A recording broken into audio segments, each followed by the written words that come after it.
All right. Good morning, everyone. My name is Dave Arconti. I'm joined today by my colleagues, Commissioner Beecher, Commissioner Cheeseman, and Commissioner Smith. Welcome to Docket 260805, the Authority's Annual Energy Storage Solutions Program Review, Year 6. We have an agenda before us, so we're going to get right to it. And we do have a court reporter with us today, so please use the raise hand function for question uh, the question portion of today's tech meeting, and refrain from using the chat because that will not be part of the official transcript. So we are going to get right into the presentation. So Connecticut Green Bank, if you are ready, the floor is yours for your presentation.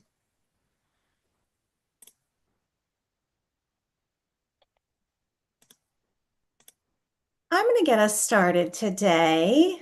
Oh, okay. My name is Jen Runyon, and I'm a program administrator for the Energy Storage Solutions program, and I work for Eversource. Um, can we ask, will you guys be able to share the slides for us? Yeah, I think Robin, does that Yeah. work with Double? Okay.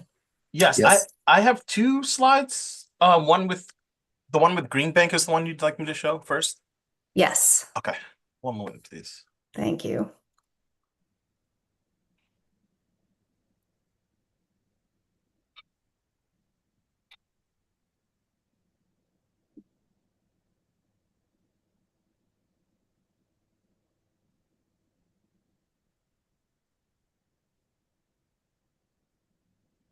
Beautiful.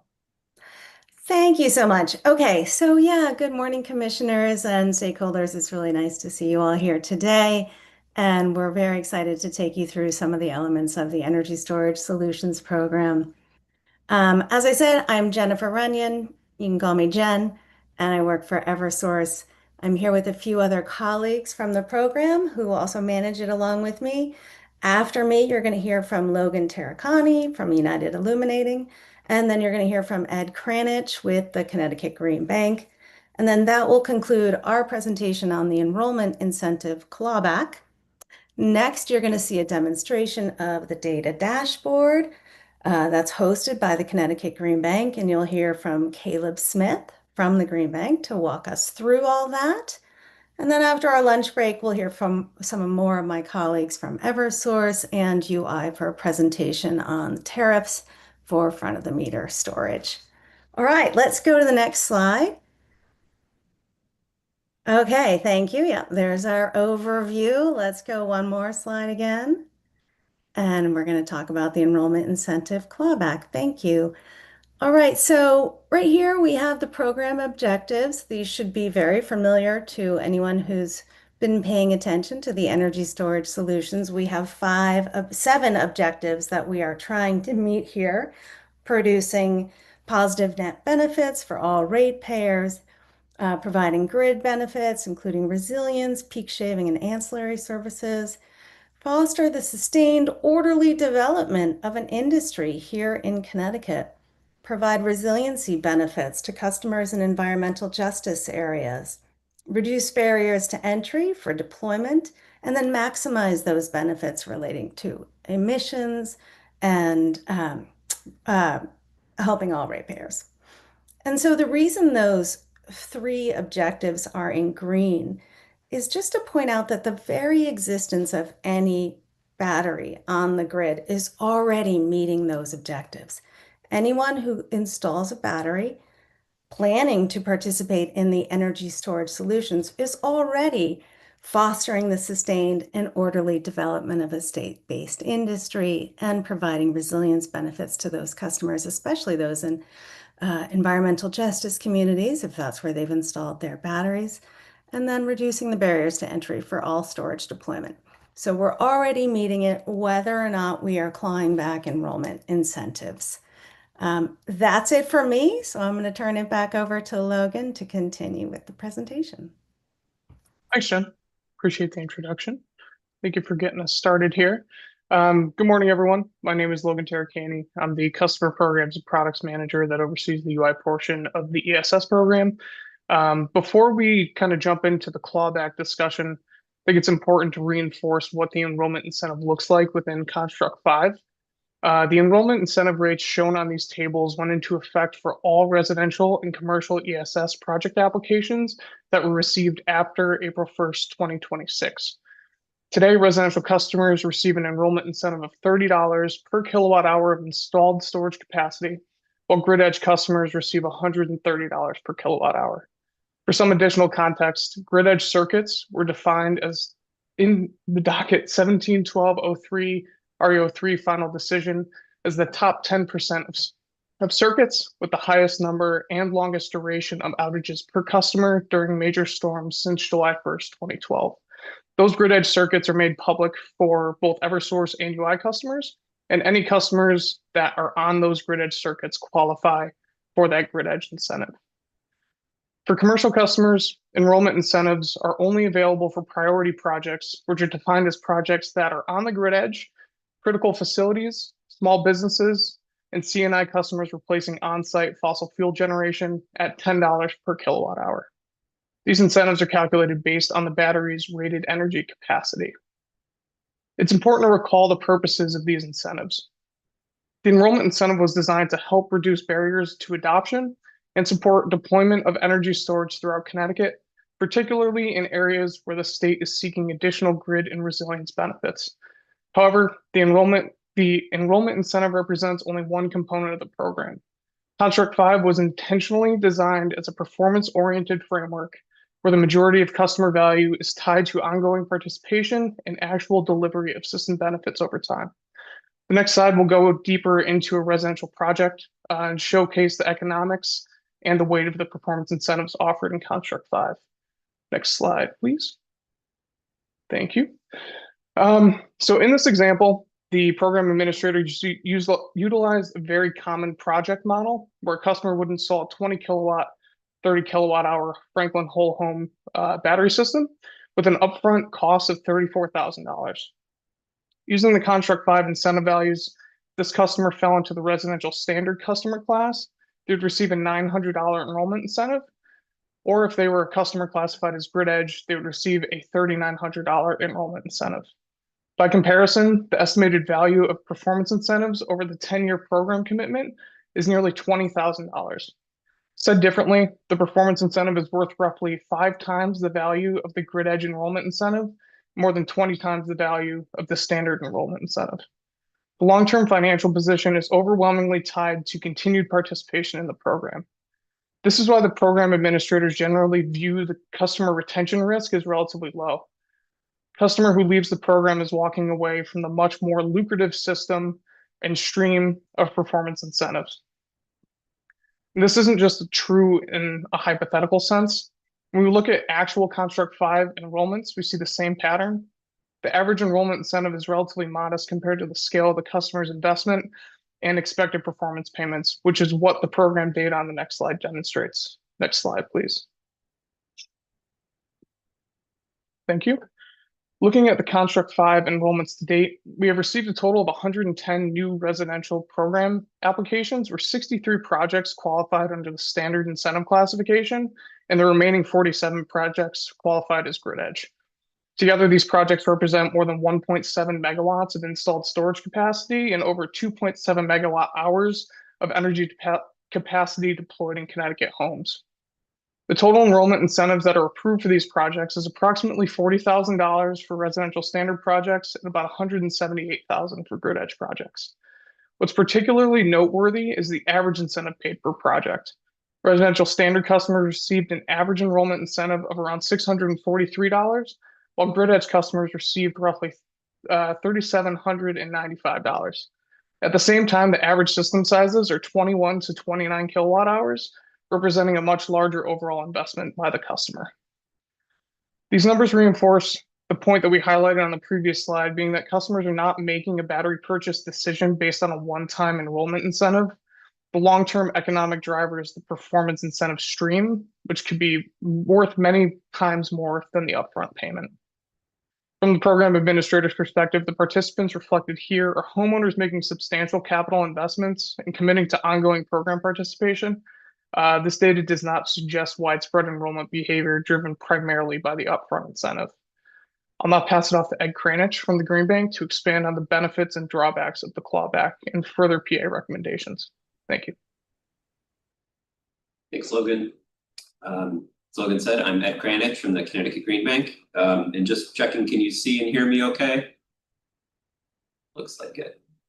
Yes, sir. Thumbs up. Thank you. Okay. So onto the benefits and drawbacks of clawbacks. And actually, I just wanted to make one note on the previous slide, just to note that the Construct 5 enrollments, actually 2 slides ago, the Construct 5 enrollment data does not include the Connected Solutions transfers. So there are about 300 or so transfer customers from Connected Solutions who are not reflected in those numbers because they did not receive because they did not receive an enrollment incentive. So thanks for jumping back to that, and we'll go back to the benefits and drawbacks of clawback slide. Thank you. So the program admins are sensitive to the ratepayer impact of non-performance and of early unenrollment of customers. That's really the reason that we have a clawback. So the benefit of the clawback, of course, is that it protects the program and ratepayers from bad actors. So since there's no requirement to participate in active events necessarily in Construct 5, a customer could theoretically take the enrollment incentive with the intention of immediately unenrolling. As Logan mentioned, that's not really too likely because it's a very small number in the upfront incentive relative to the performance incentive. So it would be leaving a lot of money on the table. That's in the event that that did happen, though, of course, that's not the outcome that we want. So keeping a customer enrolled is the best option, even if they opt out of the individual events, because they're still enrolled, their battery is still providing the valuable telemetry data of what their battery is doing and when and how it performs with charging. And there's a lot of good data to be had from a battery that's connected, even if it doesn't perform. And then, of course, it also gives the customer the option to participate in future events if they change their mind. The ESS active dispatch events are opt-out rather than opt-in. So if a customer wants to opt out, they would have to decline events on an individual basis. And so it's, from our perspective, it's better to have them do that than to completely unenroll and then opt in when they choose, because re-enrolling, there's a little bit more friction in doing that than in just opting out on individual events. So we want to keep people enrolled. Onto the drawbacks of the clawback. We believe that in many cases, however, the drawbacks will outweigh the benefits of a clawback. The strongest reason is that it's costly to administer a clawback. For a residential project, as Logan mentioned, we may spend several hours of staff time, send letters, possibly even go to collections and include legal counsel to recover $642 from the average non-grid edge customer. And they represent over 60% of the participants in Construct 5. This effort is more justifiable for a grid edge customer, though, but only from a financial perspective. Clawbacks can still give customers a negative experience. They might not be strong proponents of the program. If they have a bad experience, it can harm the program's reputation, especially when you consider the reasons that a customer could actually unenroll. And in the event that we do pursue a clawback, aside from it being costly, the likelihood of a customer actually paying back is questionable because once something goes to collections, that's really as far as it can go. So onto the next slide, please.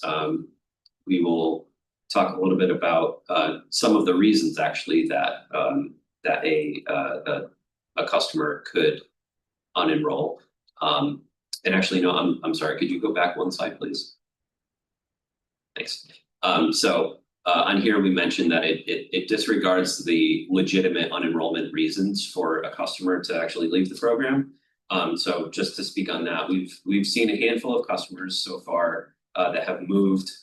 They've sold their home and transferred the system to a new home occupant. So far, this hasn't caused any friction so far, but there is a possibility in the future of a new home occupant not wanting to stay enrolled in ESS, which would put the burden of the clawback on the home seller. In that case, considering some of the difficult reasons that people might sell a home, which includes death, bankruptcy, divorce, not always a pleasant situation, adding a universal clawback to those projects could pose an undue burden on the homeowners and continue to cause some reputational damage to the program that we don't really want to inflict on people, especially if they joined the program with good intentions to begin with. Next slide, please. So on to our recommendations. The program admin's recommendation is to not enforce a universal clawback. So having just launched the Construct 5 with the primary selling point of the program being the reduced complexity, we want to preserve that streamlined performance-based framework. However, we want to keep the ability to use our discretion to impose a clawback where the abuse risk outweighs the administrative burden. Next slide. So some examples of where that abuse risk could outweigh the administrative burden. And this is where we believe we should be able to implement a clawback if needed. Would be an example of that could be a residential third-party system owner enrolling hundreds of customers in batches, collecting the enrollment incentives, and then bulk unenrolling them. That's a case where there would be a significant amount of abuse to the program, collecting ratepayer funds, and then immediately exiting. And that's a case where the staff time and the effort to recover that money would certainly be worth it. And another case is where a large C&I priority customer takes the enrollment incentive and promptly unenrolls, instead of opting to use, say, for capacity market participation or just using the battery off grid. So they would collect the money for the upfront incentive, which in the case of the C&I customer is actually very low relative to the performance incentive. So it would be a good amount of upfront money out the door with no benefits at all to the grid from active dispatch participation. So those are the cases really that we want to preserve the ability to implement a clawback, but really just on a case-by-case basis, because as we've said, it's a very low possibility of someone taking an enrollment incentive and then promptly leaving. But if they do, we want to have the ability to pursue that clawback. So now I will pass it over to Brendan Smith to talk about the data dashboard. Thank you, Ed. Good morning, everyone. Can you see and hear me okay? Yes, sir. Great. So yeah, my name is Brendan Smith. I'm a manager on the Greenbank storage team. So ahead of Caleb doing a live demo of the data dashboard, I'm going to discuss the recent enhancements to the ESS data dashboard and the data delivery enhancements, partly directed by Pura's Order 24 in Docket 250805. So the Kinetics compliance with this docket necessitated a number of improvements to the storage device telemetry data delivery process, from storage system manufacturers to the DERMS providers, and then ultimately to the Greenbank. So I'll start with discussing the telemetry data delivery changes that Greenbank was able to fully initiate as a result of Order 23 with the EDCs and the DERMS providers. I'm going to discuss how those changes helped produce the new and enhanced data dashboard, and then some peripheral benefits of the data delivery improvements.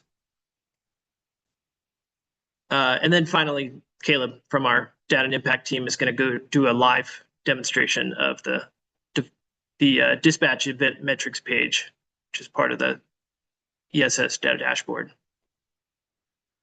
So to start off this discussion, I need to recap where we left off in last year's docket 250805. So this slide is similar to the slide from the second tech meeting for docket 250805 that took place in September of last year. So as discussed in that tech meeting, the storage system telemetry delivery process was still slow and cumbersome. Under the old process, telemetry collection started with the APIs or file sharing that the DERMS providers established with each OEM.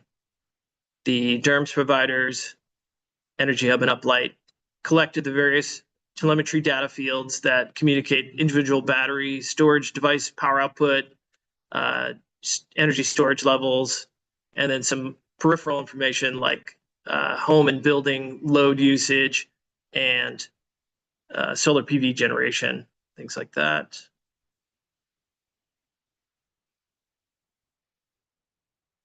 Sorry, one second. The DERMS providers then compiled that data into data tables with discrete time intervals and organized them by OEM. From there, the DERMS providers exported these telemetry interval tables on a monthly basis into comma separated values files or CSV files and shared them with the EDCs through a file share platform. The EDCs could then share those files with Greenbank and then subsequently the ESS EM&V consultant for review. The monthly cadence here is very important to note.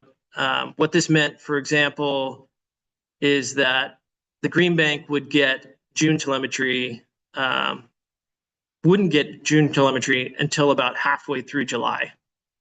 It's also important to note that the data was not completely cleaned, as the EM&V consultant noted in 240805, the annual review. Some data cleaning was necessary before it could be analyzed. So as that was the case, prior to summer season 2025, the program administrators relied on the EM&V consultant to provide performance analysis using the same monthly telemetry that the Greenbank had access to. This meant, at best, EM&V performance analysis for June wouldn't be available until August or later, depending on how much data cleaning had to be done. So 2025 was my first year on the program, but I'm told this timeline was longer in earlier years.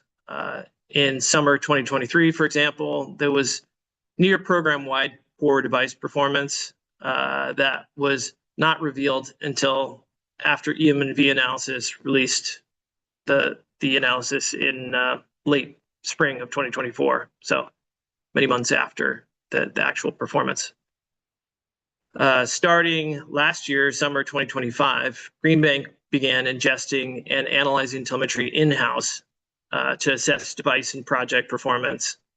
Greenbank also worked with CES, the EM&V provider, to ensure QA/QC procedures were followed.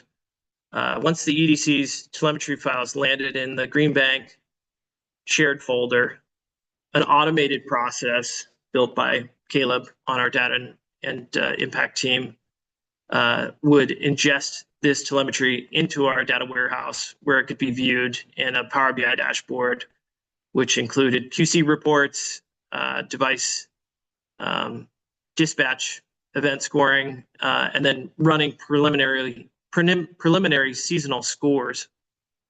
The Greenbank automated ingestion and scoring process only takes a matter of hours or minutes to get from those telemetry CSV files to scoring and evaluation. So the telemetry delivery from the DERMS was really the limiting factor.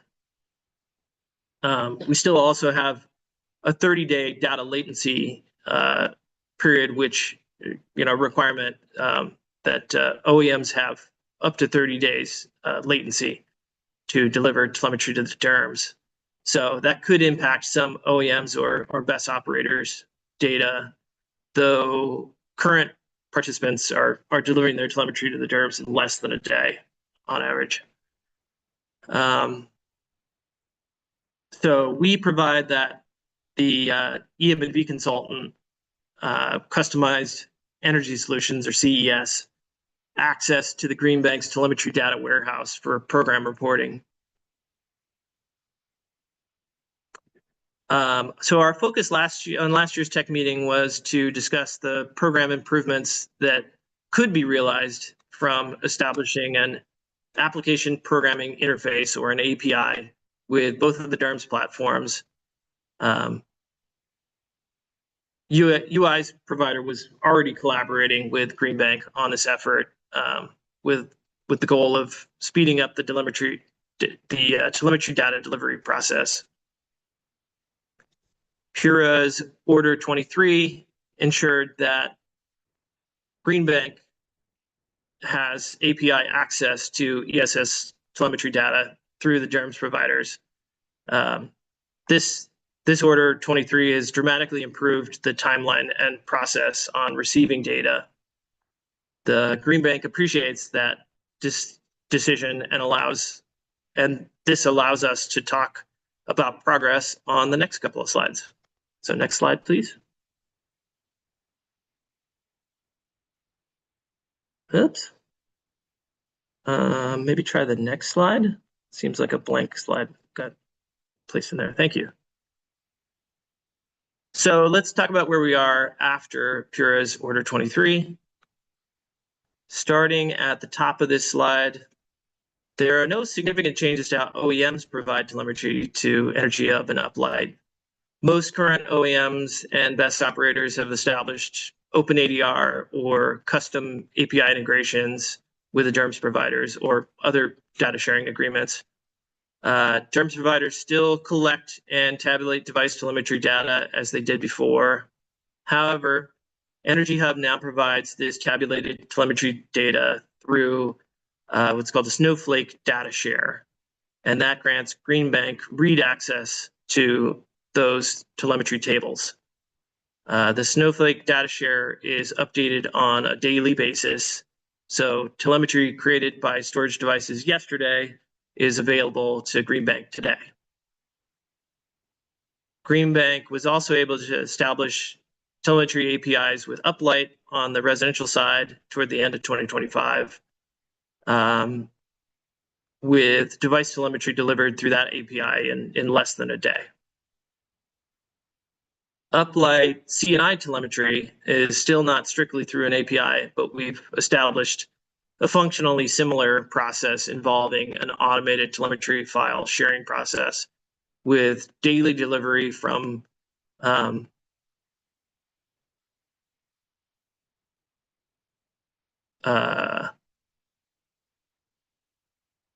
so with the understanding that so right now it's through this file sharing process, but in the future we hope to establish a more robust API or more robust automated sharing process. As such, Greenbank is now receiving device telemetry on a daily basis from all DERMS providers, as long as the OEMs have provided the DERMS data. So as mentioned before, the Greenbank receives new telemetry, DERMS telemetry, and the automated process kicks off within minutes. The data populates our QC reports, passive dispatch event, preliminary scoring, and ultimately filters into the public ESS data dashboard. Again, the cycle from device participation to initial performance evaluation has gone from around 2 months to next day. So before I hand it off to Caleb for the live demo of the data dash, I just want to talk a little bit more about the peripheral benefits of having quicker telemetry delivery. So next slide, please.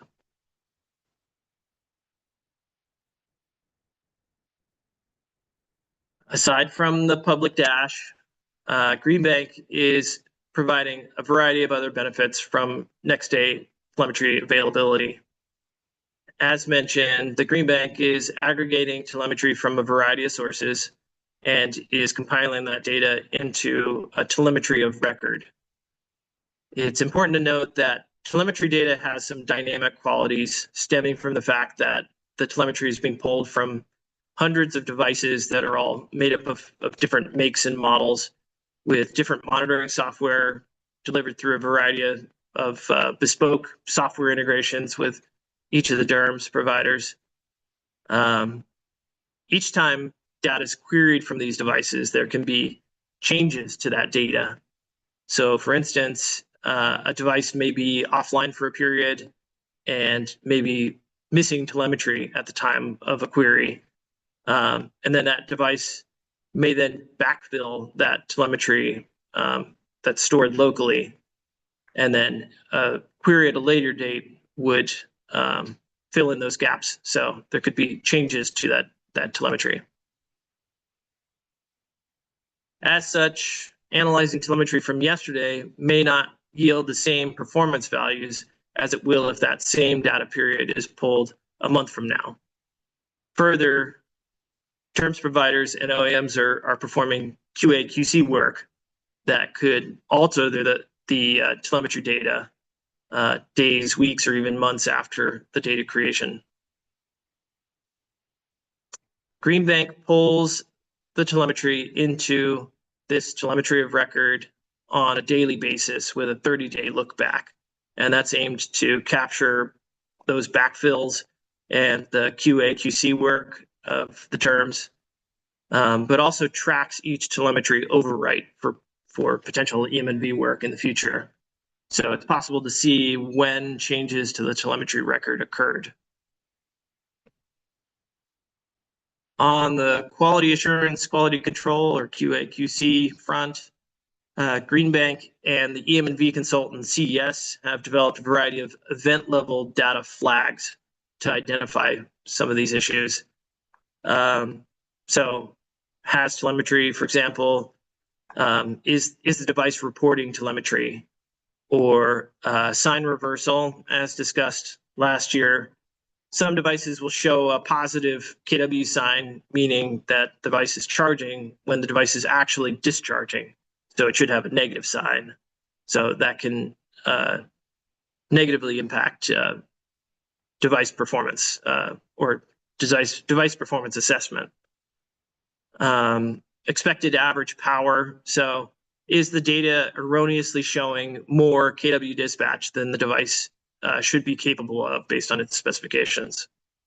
And then null missing values. So are the devices missing data intervals for any period during dispatch events? And then, as mentioned, we can produce event metrics on a rolling basis. In many cases, we can also use the flags to quickly identify if poor device performance is due to device behavior or programming. If it's due to, say, enrollment record issues, or if there's a data quality issue on delivery of the telemetry. So it's important to note, if it's a device behavior issue, that can't be corrected after the fact. That's actually what the device did or was caused to do by a programming issue. But if it's a data quality issue, that can sometimes be fixed after the fact. On the data cleaning front, there are some limited data cleaning efforts that the Greenbank can perform, such as correcting time zone inconsistencies on the interval timestamps, or normalizing interval duration, and then interval deduplication and alignment. Many of these data cleaning operations are incorporated into the automated ingestion of the data. On the data validation front, some of these data issues cannot be cleaned and must be validated and corrected at the source. So to this end, starting in summer of 2026, the Greenbank has started sharing passive performance hourly scores with OEMs and operators for devices in their fleet on a weekly basis. through CSV reports. So a note is that these results do not include any outage protection data, as that data wouldn't be shared until October from those OEMs. But it allows them a view into their performance scores on a weekly basis. So the reason for this, we discovered in summer season of last year that when Greenbank shared device scores and telemetry samples with OEMs, that most of the OEMs had no visibility of their device telemetry after it entered the DERMS platforms. So they were seeing some of these telemetry data quality issues for the first time when we shared that data.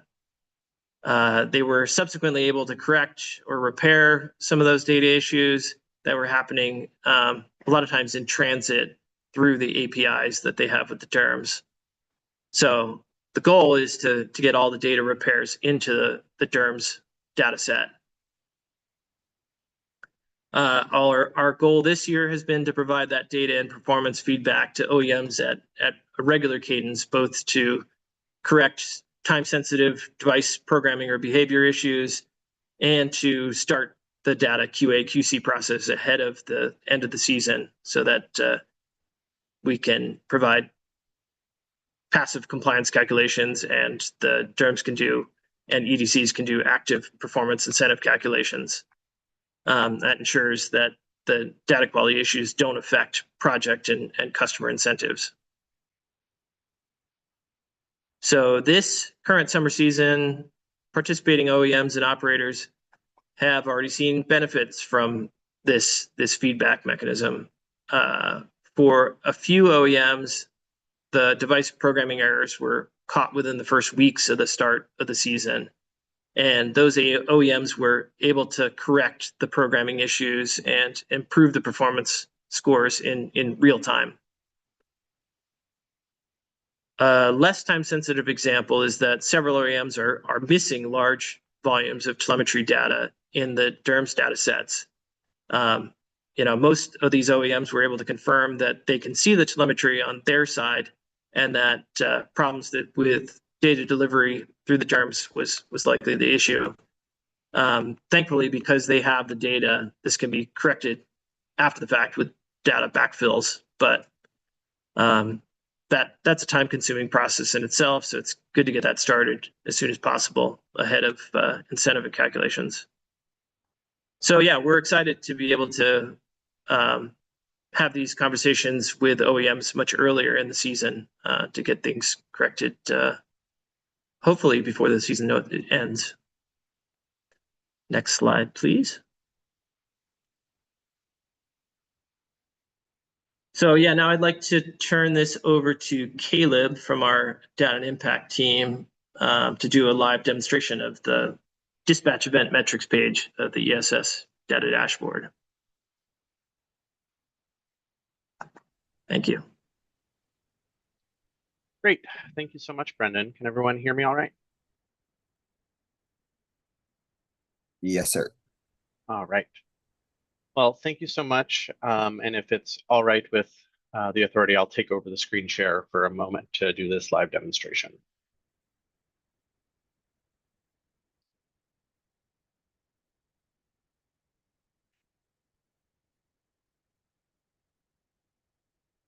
All right. Again, thanks, Brendan. And like you mentioned, my name is Caleb Smith. I'm a senior manager on the Greenbank's Data and Impact team. And now that Brendan has walked you through the improvements to the plumbing of data delivery, I'm going to show you the new dispatch event metrics page on the ESS data dashboard. As I do that, the thing I'd most like everyone here to take away is that this isn't just a static report that is rendered for folks to download. It's a page that anyone can open, filter, check yourselves. So for those who maybe have never had any exposure to this, I'll just start kind of at the top. So how to get to the website and the reporting, first of all. The website for the program is energystoragect.com. And you navigate to it. The reporting tab is at the top right-hand section of the page. And And nothing is behind a login, and nothing requires data requests. You can get straight to the page from any public website. So once you get to the reporting page, it'll bring up the performance report as a whole. This has been around since the beginning of the program. It does sometimes take a moment to load. This is because it is live. The visuals query the data each time the page opens rather than serving, a static PDF or some cached data. So this is the ESS data dashboard, formerly known as the performance report. It covers the program end to end with data on enrollment, capacity by incentive step, as well as information on the dispatch event metrics. I encourage everyone to check out all of the data here. There's a lot of good stuff.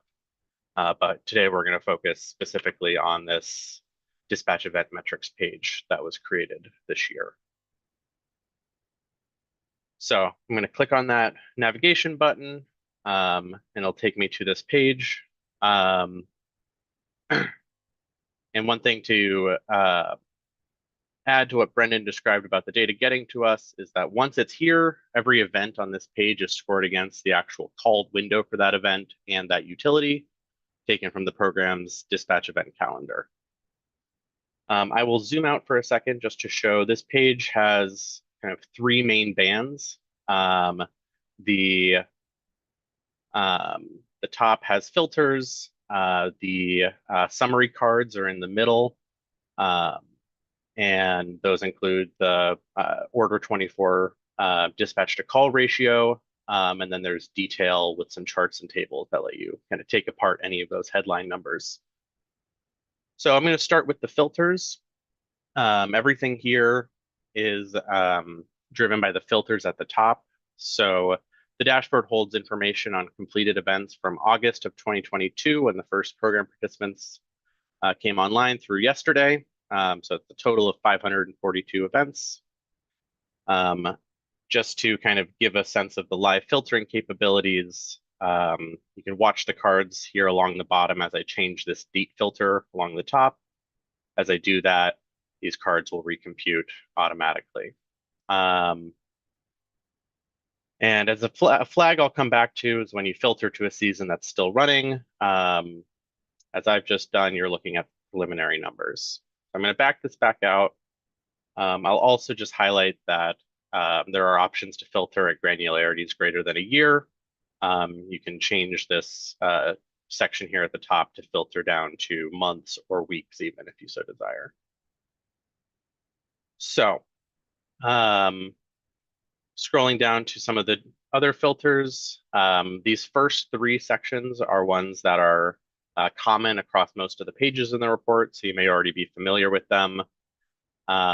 Some common ones that you might use would include the sector, so whether it's commercial and industrial or residential, perhaps a specific EDC, or a certain host city.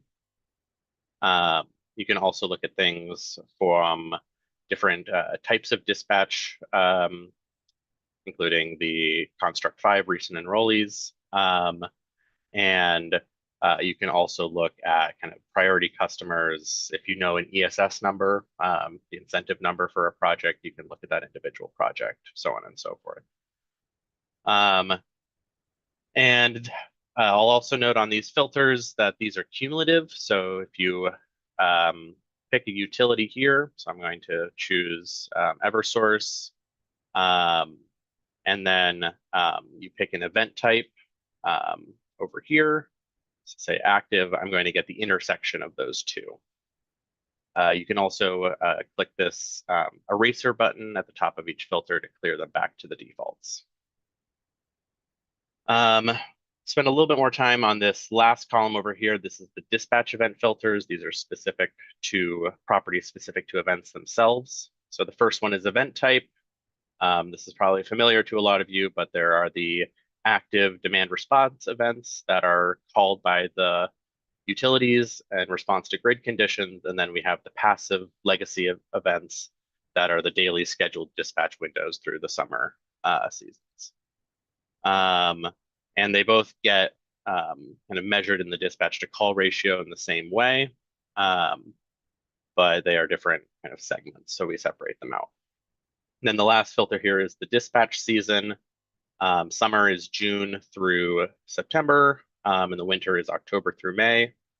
So you can choose any individual season. So you can choose summer 2025 or this previous winter, and see the information come in there.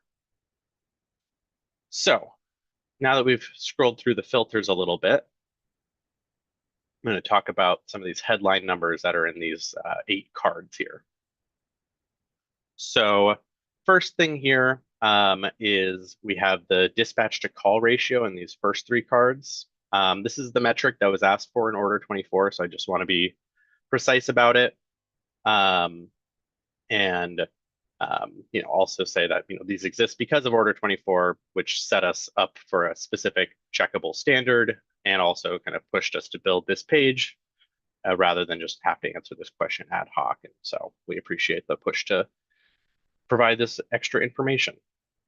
So, so to be precise about how the dispatch to call ratio works, you can hover over any of these cards and a tooltip will come up with the information about how it is calculated.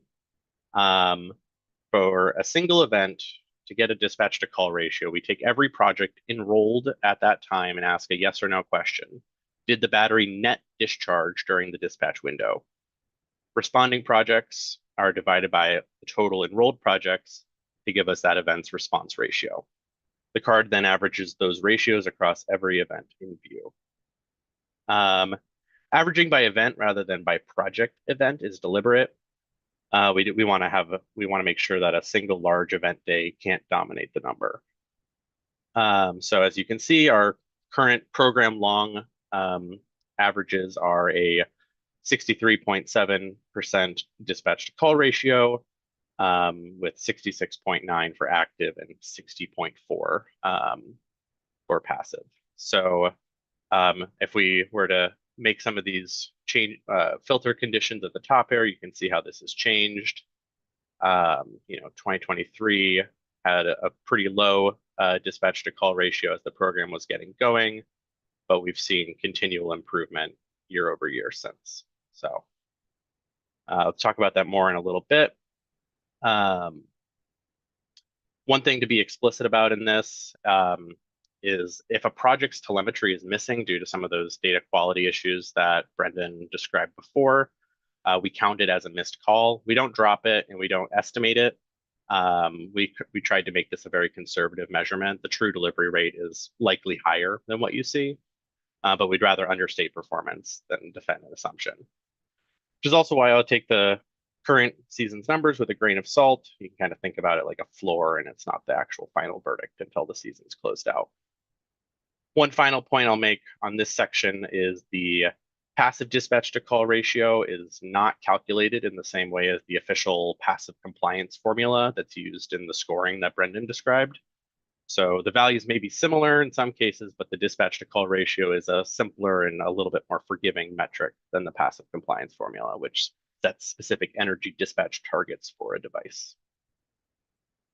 So continuing through here, the events evaluated card is just a denominator behind everything else. Distinct completed dispatch events, which there can be a dispatch event for each EDC on a given day. So 542 EDC event days total. The completed here is doing some real work. The canceled events are excluded entirely. They're not scored as failures or anything else. And just a reminder again, the data from the current season can and often will change. A device that was offline during an event can backfill its locally stored telemetry days later. Because we repull on a rolling 30-day look back and conduct ad hoc backfills farther back as needed. That means that we can kind of audit that movement and it's not invisible. So moving down to the next row, the next several metrics I'm going to talk about were not included in the text of Order before, but as the Green Bank contemplated how to set up this new page, we felt it was a good opportunity to highlight some additional data points available to us through the telemetry. So under aggregate fleet impact, we have total energy dispatched as our first card here. This is the total energy that the fleet actually delivered across every event in view of the filters. The sum of each project's net battery discharge during each dispatch window. Currently, it's 1.4 gigawatt hours.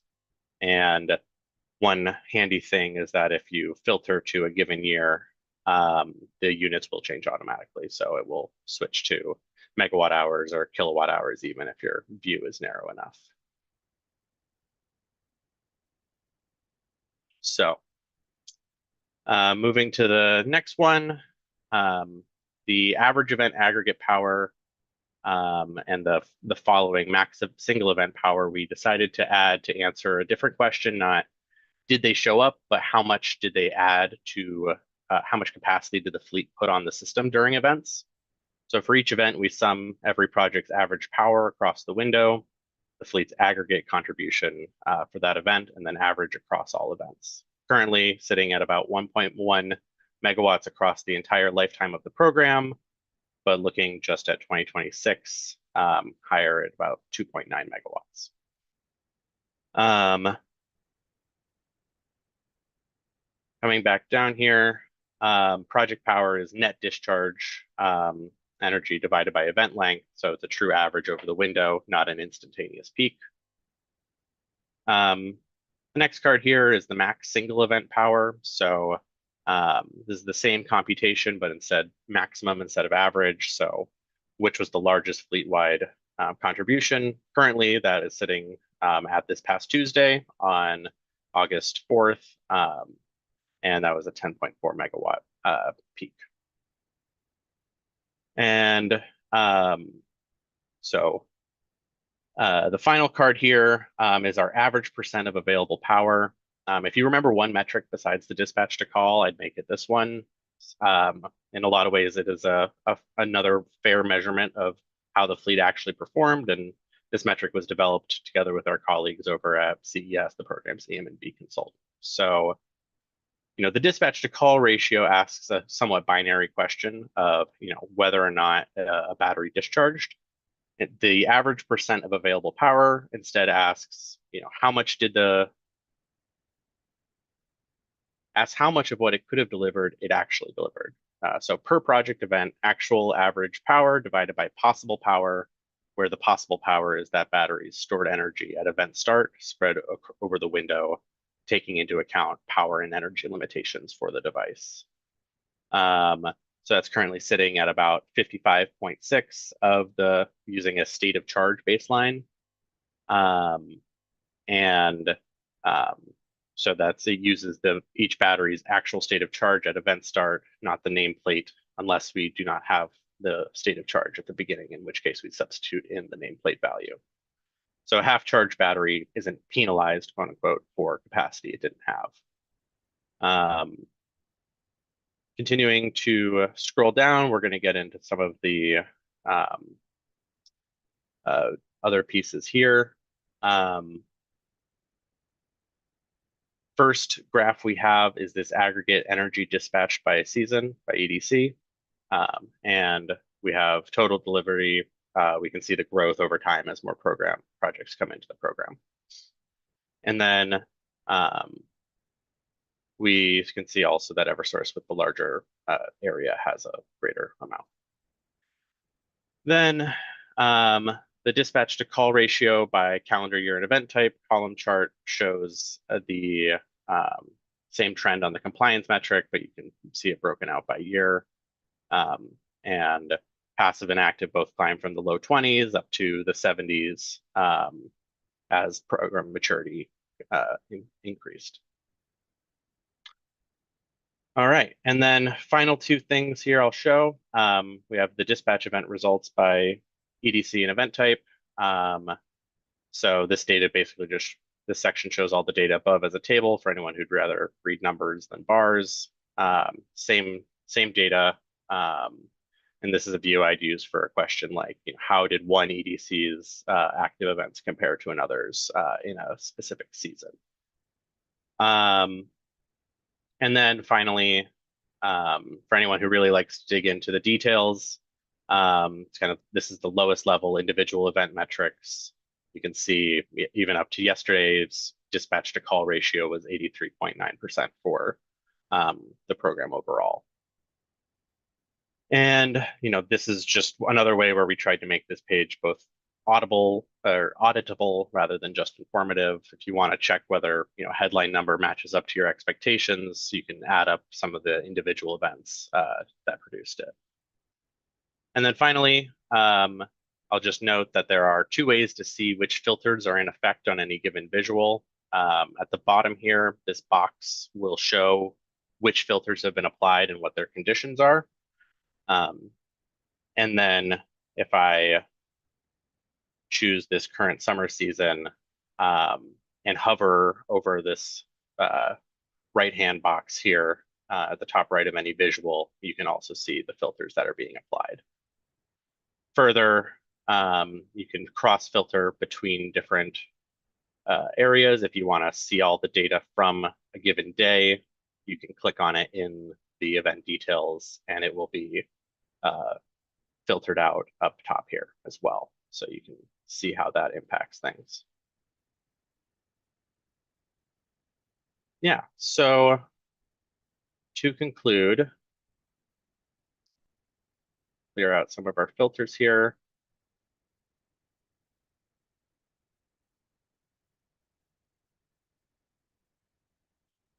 Three things to close on. First, as stated previously, this methodology is purposely pretty conservative. Missing telemetry counts as a missed call, and performance is measured against each battery's actual available charge, not its nameplate capacity. And every metric here has a tooltip that will explain its calculation. And just to reemphasize, this is a living data set, not a finalized report like the EM&V annual report is. Telemetry backfills, OEMs, and DERMs correct their data, and our own data quality work is ongoing. So numbers from a season in progress should be read as preliminary and will generally improve as that work lands. And then finally, we'd just like to ask and give a thank you. Almost everything I've shown today traces back to Order 23 and Order 24 from last year's docket, and the stronger requirements made this dashboard better than it would have otherwise been. We'd like folks to use it, so we want stakeholders to have access to their own numbers rather than wait on data requests. And if there is a cut of this data you need that this page doesn't support, please reach out to us. We'll look at adding it. And with that, I will wrap up and pass it back. Okay, thank you so much. So we are going to move on to authority stakeholder questions. I'm going to call on Mr. Arpin from the authority first. So we will also plan to take our lunch break after the conclusion of Mr. Arpin's questions and then come back for other stakeholder questions on this part of the agenda after lunch, and then we'll move on to the second presentation. So Mr. Arpin, floor. Thank you, Vice Chairman Arcanti, and I would like to thank the program administration team for their time and presentation today. And I would also like to thank Mr. Smith for the demo that he provided. It's great. There's a lot of effort that has gone into the data dashboard and improving it. So Mr. Bumpin, could you please pull up the presentation again and turn to slide 4?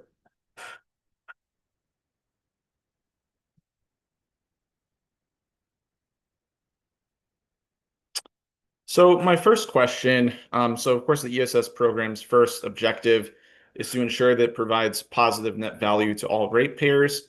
So how do the program administrators balance that objective against the goals of maximizing storage deployment and customer participation when evaluating whether an enrollment incentive clawback is appropriate moving forward?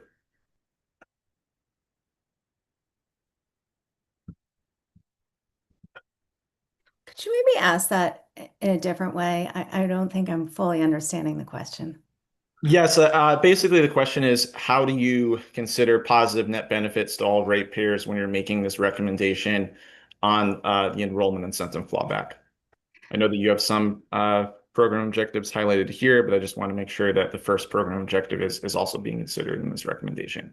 Yeah, for sure. I mean, so again, having energy storage on the grid, period, is a benefit to the customer that owns it. Indeed, they're going to get some resilience whether or not they're participating. I think the program itself is providing benefits to all ratepayers, as we know from our evaluations. I guess that's how I would answer. Does Greenbank want to chime in or? Sure. Jen, so I would add, I think in a later slide, maybe 3 or 4 slides ahead, we mentioned as an example of a case where an average non-grid edge residential customer has a enrollment incentive of say $642.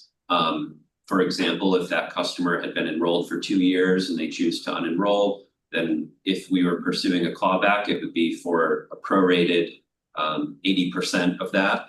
And given that would be $400 and something, I think that the amount of staff time put into pursuing that, especially with sending out letters and contacting the customer, we would probably determine that would not be worth, that probably wouldn't have a net positive benefit to ratepayers because of the way that we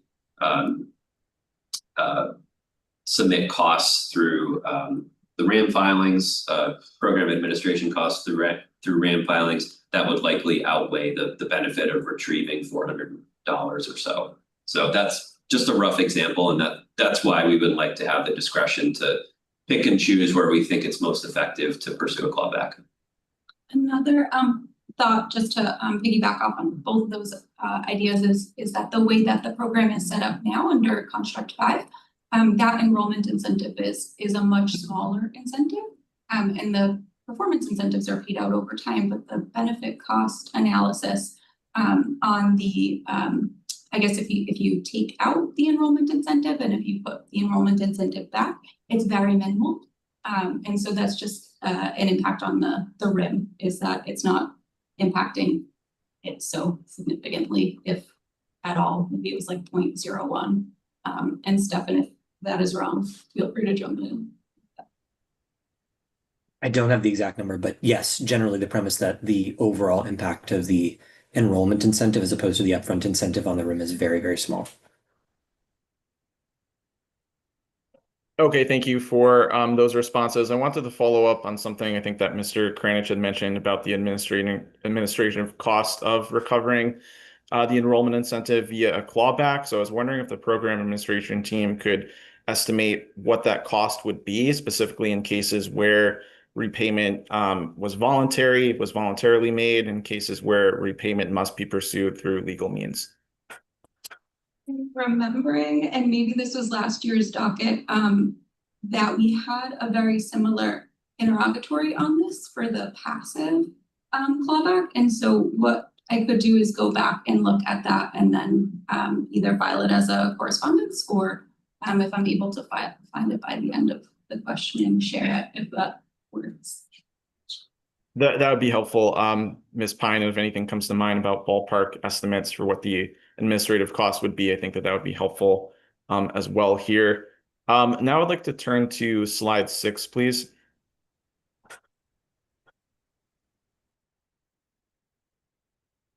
So my question here, so this slide provides a residential example of the enrollment incentive. I was hoping that the program administrators could also please describe a representative example of what the enrollment incentive amount would be for a priority commercial customer. Sure. So I could tell you that for a typical size commercial system, which is the most common configuration is 1 megawatt and 2 megawatt hours in system size. So a priority customer would be $20,000 of a enrollment incentive at $10 per kilowatt hour for that system. In a system of that size, costs are a little bit hard to estimate at this stage because we haven't seen those projects finalized with all their costs accounted for, but it's roughly $1,000 per kilowatt hour, or about $2 million for such a project. So $2 million total system cost, $20,000 total enrollment incentive for a project like that. Okay, thank you for that response. Now I would like to turn to slide 8, please.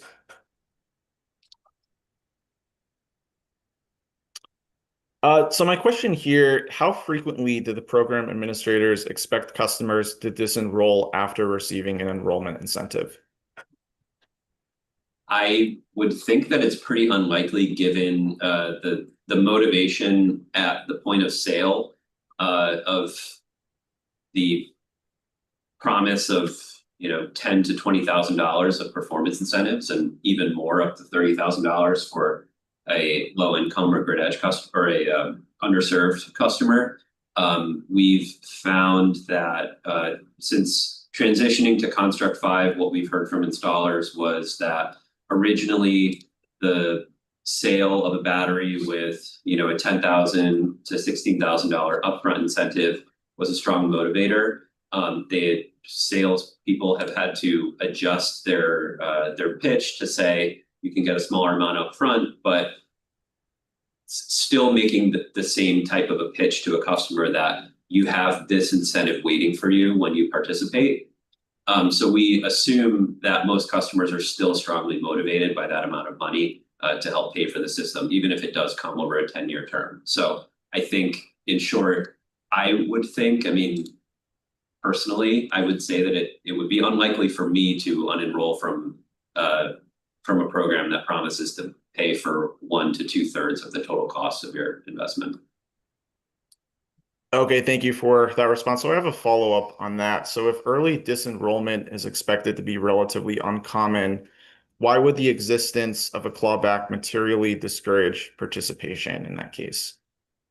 So we think just because of the what if question that customers might have, it's something that if it's unknown as to whether you'll encounter a situation that could require a clawback, like I think it might have been in the next slide, or maybe it was just in my notes, that we talk about the reasons that a customer would unenroll. Oftentimes it's for something that could be out of their control, like if they're moving, and sometimes if you're moving, it's not always a good situation. It could be a bankruptcy, it could be a divorce or a death or something like that. And those are cases where a customer doesn't want to be burdened with an additional cost of having to return money.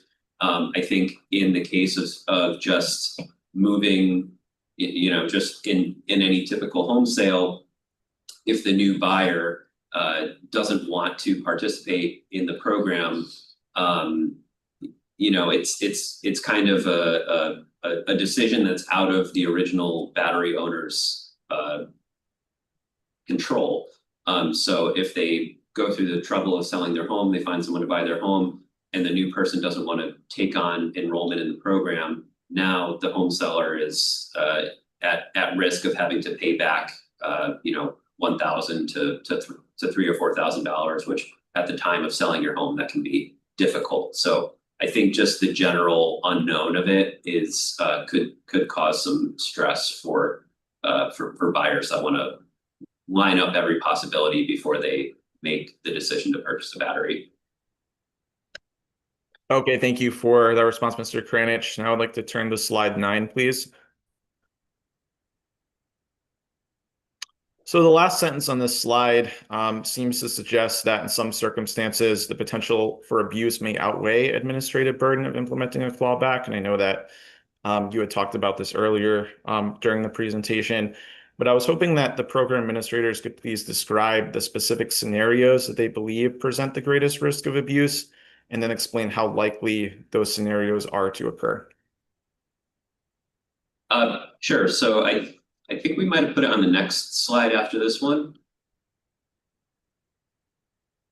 Let's see. Yeah. So these two risks, and really, I think it's a case of a third-party owner or aggregator who's doing bulk enrollments, and someone who may come in with the idea of enrolling all these customers, taking the enrollment incentives in a large chunk, possibly hundreds of customers, and then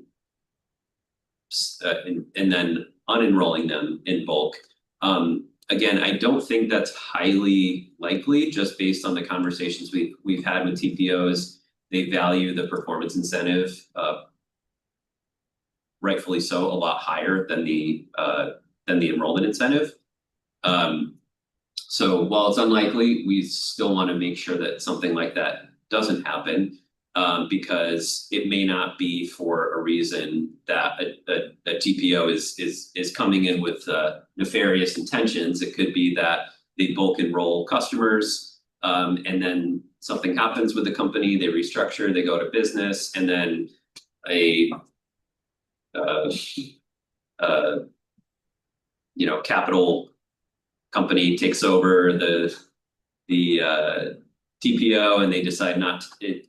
I think there could be situations where it's not for bad intent, but just the situation of TPOs owning a lot of systems, taking a lot of enrollment incentives, and then for some reason withdrawing from the program. I think in that case, I mean, I would consider that a situation where our effort would certainly be worth it to claw back that money. And we don't really foresee that being an issue, because again, as we explained, the performance incentive is so much higher than the enrollment incentive that they're gonna want to stay in the program to recapture that. Yeah. I would add one thing to that, which is that those third-party ownership structures are built relying on those incentives to help pay back or pay down those loans, or lease agreements. So there really would be very little intentional unenrolling of customers. I think as Mr. Kranich is a really weird situation where they, went out of business or something very quickly. Yeah, and this is really based on our experience with SunPower, which it's something that we didn't foresee being an issue, but we want to plan for the things that we might not be able to see. So while it's unlikely, we want to keep the option there. Okay, thank you for those responses. So I want to follow up on some of the unintentional risk. I know that you mentioned, SunPower and so forth, but how significant are those risks of owner bankruptcy, TPO, residential third-party owners, in the future that might increase early disenrollment in the program? So I think we added these to the program manual last year, and we have some additional provisions that we added to the program manual this year about being able to periodically audit a TPO contractor, major participant, battery operator, OEM, to periodically audit their financial health and solvency to make sure that they can continue to be a productive member of the program.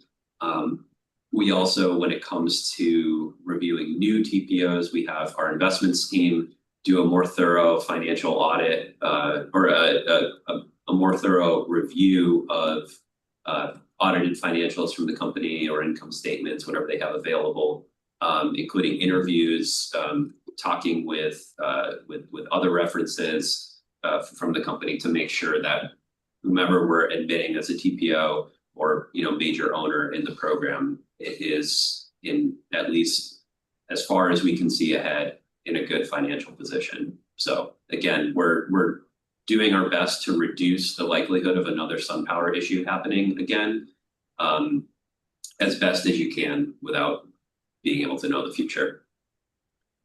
Okay, thank you. And how confident is the Green Bank team that they would be able to foresee an issue? Because I know, of course, an audit is just a snapshot in time. Prevent potential disenrollments. I don't think we can promise anything, but crystal ball. Yeah. But we're trying to do what we can to vet ahead of time.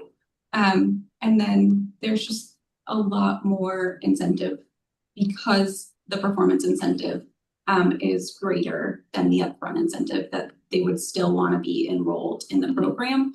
The hope, and usually in most instances, there's another company that comes on in a TPO bankruptcy that would be able to, or that would be motivated to still participate in the program. But it might take time for that new company to understand what they took over and what they're participating in. And Yeah. so there's no crystal ball. The performance incentives are a pretty good motivator for continued participation. They're not so small that a TPO would, or that a creditor would just write them off, we think. Also, the other issue with SunPower was that they were also the equipment manufacturer, which turned off their grid services connection. In the case of a TPO going out of business, a conventional TPO going out of business today, if they used off-the-shelf equipment, you would have to have the off-the-shelf equipment manufacturer go out of business as well. So I think the likelihood of both of those things happening is certainly lower than it was with SunPower. Okay, thank you for those responses. Now I'd like to turn to slide 15, please.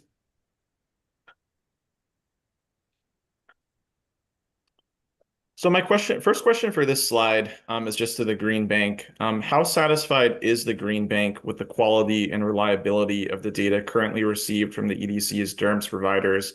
Are there any remaining data quality concerns that were not discussed today with such data?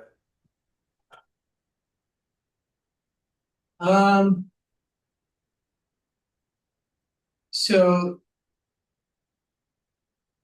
in previous seasons, as well as this season, there is data QA work that happens, after the fact, after it's delivered to the terms.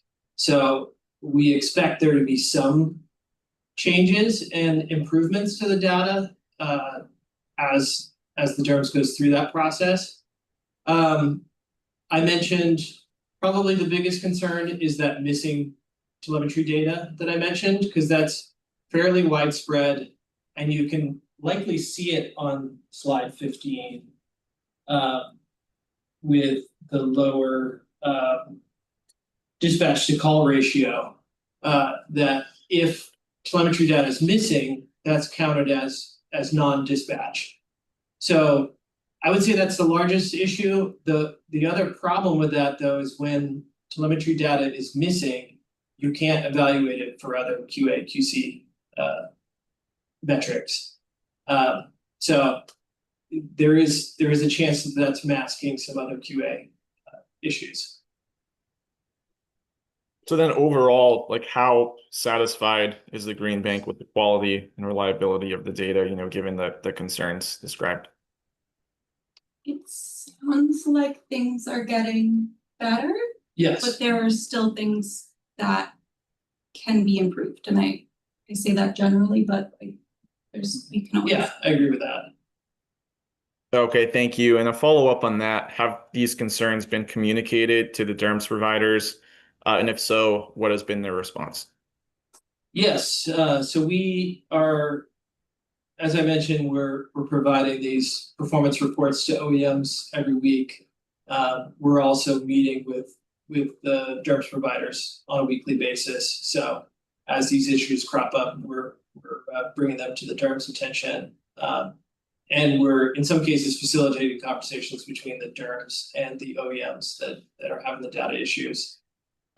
So the response has been good. It can always be faster, especially in the case of the missing telemetry.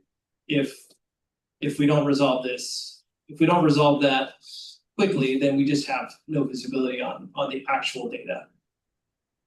But they are responsive. And I think, and Jen, I saw you come off mute, but I think it's also sort of inspired other efforts, maybe like at the DERMS. And I don't know if you wanted to jump in and talk about. Thanks, Sarah. Thanks. At first, I would like to explain to you, Mr. Arpin, and all stakeholders, most of those data delays are because we have to remember that this entire virtual power plant is built on customer-owned Wi-Fi.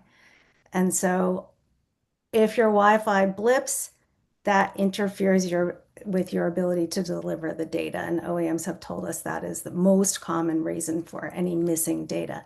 Those batteries can store that telemetry data right on site. And then when an internet connection is restored, it can then deliver that data. And that is generally the most reason why we have these delays. So it'd be hard to fix them. But yes, this is an issue across all of our programs, and we have been meeting regularly with the DERMs to look at where we are missing data, what they're doing about it, how they're trying to get it backfilled, what the expected time frame is for that backfill. And we're doing that every 2 weeks during the summer season so that we know really where we stand. Okay, thank you for those responses. So I have another question specifically to the Green Bank. So do the observed data quality issues differ between the two DERMS platforms that the EDCs use, or are they generally consistent across both utilities? No, there are differences. I don't think I could say one DERMS provider has more data quality issues than the other. But they're not, in most cases, they're not sharing the same data quality issues.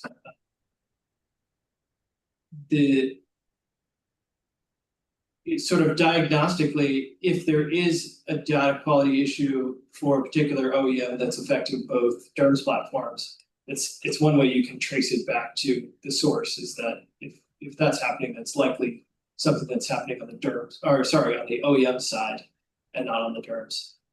But yeah, I couldn't say that there's more issues on one DERMS platform over the other. And we are seeing another issue that then ties to the DERMS data, which is the self-enrolled process. So the self-enrollment process, we're not getting all of the information that we need on those projects. So there might be information that's key in order to get some of the performance data together. So if the OEM system size or the KW or the KWH isn't there or available, or it's inaccurate, that could also cause some issues, but that's mainly on the self-enrollment side. But it does affect performance evaluation. So knowing the exact capacity of the system, enrolled capacity, is important to check the data. Because if a system is a 10 kW system, but it's dispatching 20 kW, then there's an issue there. So if that enrollment data is inaccurate, then it hinders our ability to do QA/QC. Okay, thank you for those responses. Now I have a question specifically directed to both EDCs. I was wondering how these issues, with sign reversal or expected average power differences and so forth that the Green Bank discussed, how these issues may affect the accuracy of performance payments that the EDCs calculate, since they are presumably reliant on the data received from the DERMS. Yeah, thank you for that. That was one of the IRs that we received asked us to outline our full QA/QC, and there are quite a few steps that we take to ensure that that our payments are accurate to our customers. So we're looking at whether or not the accounts are active. We're looking at, again, that dispatch to nameplate capacity ratio. If anything's above, we're going to investigate. If anything's way too low, we will investigate if we have to. But yeah, we have lots and lots of checks that we put in place to make sure we're paying the right amount of money to those customers. And the same is true for UI. There are multiple stops and check. Uplight will provide us with an end of season report, and then we confirm all of the data. Similar to Eversource, comparing the active accounts, customer name and address all match, and then the KW dispatch versus the nameplate capacity on the battery as well. Okay, thank you for those responses. So I guess my question is that to follow up on that. So given that there are, data quality issues, I know that there are, certain checks that take place with the customer and so forth in the battery, but how are these data quality issues, worked through on the EDC end before the payment calculation is made? Yeah, it's a little bit of back and forth. I mean, as I stated, we are now having bi-weekly meetings or twice a month meetings with Energy Hub to look for missing data issues that previously weren't uncovered until the end of the season. And at that point, we would be going back and forth, like, why is this data missing? Oh, we'll go get a backfill, put it in, then deliver it. Why are there questions? So it's a lot of back and forth with the derms. And then they are also then engaging with the OEMs to make sure that the data they've delivered is correct. Every once in a while, we will make a payment all the way, we get all the way through our QC process, and a customer will tell us, this is not reflecting what I'm seeing in my app. Again, we go back to the derms, who goes back to the OEM, who tries to correct the issue. And in cases where we have made a mistake, we issue a true up payment to the customer. Okay, thank you for that response. Does UI have anything that they would like to add to that? No, again, very similar cadence to the Eversource Energy Hub meetings. We have or weekly check-ins with our Uplight Derms team, and then we also have a joint call between our Derms, the Green Bank, and Uplight as well. So if there are any real-time telemetry data issues that we see in the Uplight system that are flagged to the Uplight team, we have a broader check-in with all of the PAs. And then we typically work out the issues then. If there are issues that Uplight need to communicate directly with the OEMs, they set up separate calls and we can work through the issues on those as well. So again, pretty much a lot of back and forth between the PAs, the DERMs, and the OEMs to correct the data if needed.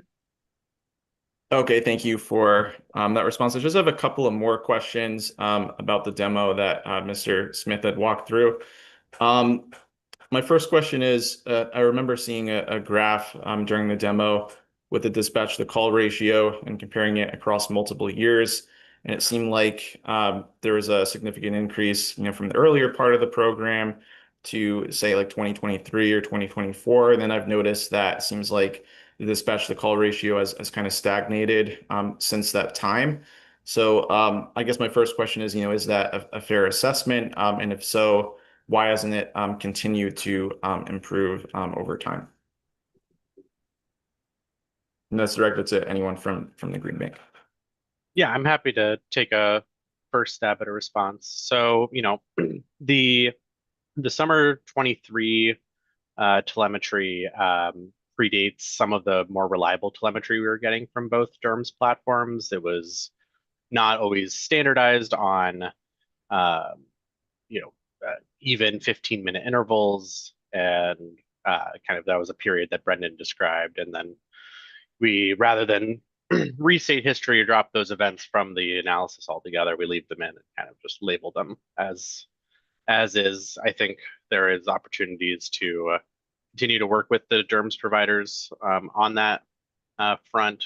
And as far as the kind of plateau, I think that we're still seeing kind of a developing market, which this program is designed to address. And so the improvements are definitely continuing, and we may see higher numbers in future years, but it would also be probably relevant to look at this across other utility programs in other states and see what the kind of averages are due to the connectivity issues that Jen mentioned and other things that are driving a lot of this.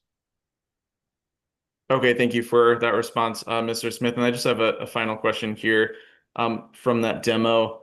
I know you had mentioned that the dispatch to call ratio was a floor because you're excluding, events where you don't have data from the specific batteries. So out of curiosity, does the Green Bank have any sense of how many cases of missed data that there was actually dispatching occurring from those batteries and you just didn't have the data to verify it? Do you have a sense of that at all?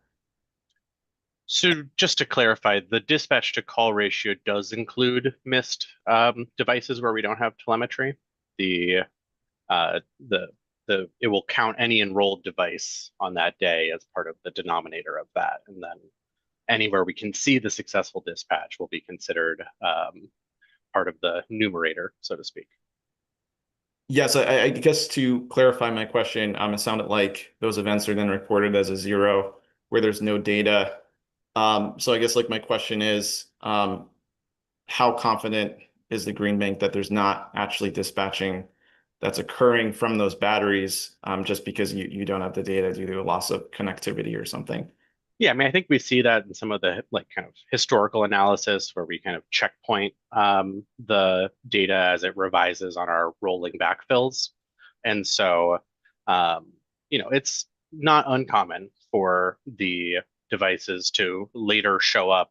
I might say that it didn't respond the day after the event, but then a week down the line, it will show that it had. And that's just due to, a Wi-Fi connectivity issue or something else, or a credential that expired between the OEM and the DERMS platform or something else along those lines. So more often than not, I would say there probably is some sort of dispatch happening when the telemetry is missing, but we can't say for sure until we actually see the information. And just to tag onto that, it's probably not at Caleb's fingertips right now, but we are tracking when there's missing intervals. And so it would be possible to do that assessment. How many of those failed dispatches that, devices that were called but failed to dispatch, how many of those were due to missing telemetry? I just don't think we have those numbers right now. Okay, thank you for those responses, and those are all my questions. So again, I would like to thank the program administration team for their time and effort in administering this program, and turn it back to you, Vice Chairman Arconti. Thanks, Chris. And I also echo your thanks to the program administration team. So we will break for lunch right now. We'll reconvene at 1 p.m. sharp. We will stay on part one of the agenda for just some other stakeholder questions, and then we will move on to the EDC joint presentation on FTM tariff. So see everybody in 30 minutes.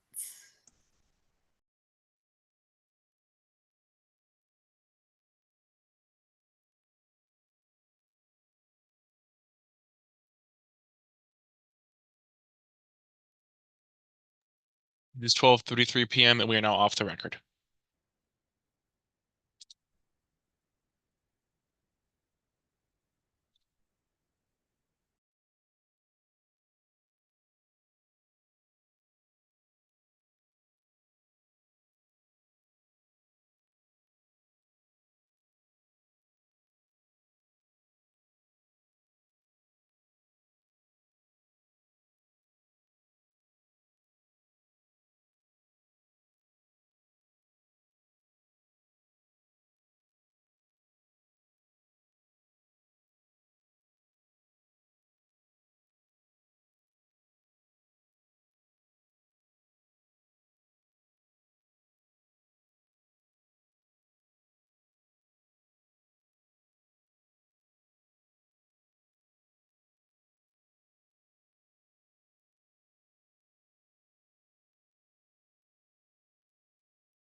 Okay, welcome back, everybody. It gives folks some time to jump back. So we are still, we will reconvene today's tech hearing. Hold on. So are there Mr. any? Akranti, please just Yes. let me know when you'd want to begin. That's all. Okay. We are good to go, Richard. Well, we'll begin. Okay. Yep. Thank you so much. All right. It's 1 p.m. and we're now back on the record. Thank you. So back on the record, we're still on part one of the agenda, so I'll give it a minute, but are there any other stakeholders who wish to have some questions for portion one agenda's presenters? Please use the raise hand function, and I will call on you as I see them pop up on my screen.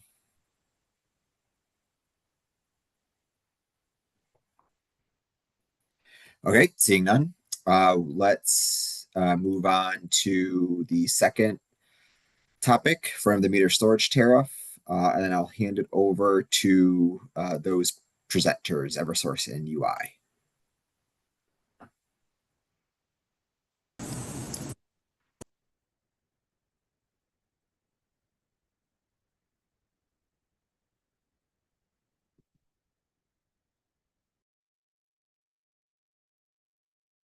Good afternoon. Quick sound check. Can you guys hear me? Yes, sir. Thank you. Okay. My name is Ed Davis, Director of Rates for Eversource Energy. I'm going to introduce and begin our presentation. This is on behalf of both Eversource and Avangrid UI. And we have two speakers today, and I will start with the topic. I just note also we have some subject matter experts available from both companies to answer any questions as we go. All right, so could we please go to, okay, so we're going to cover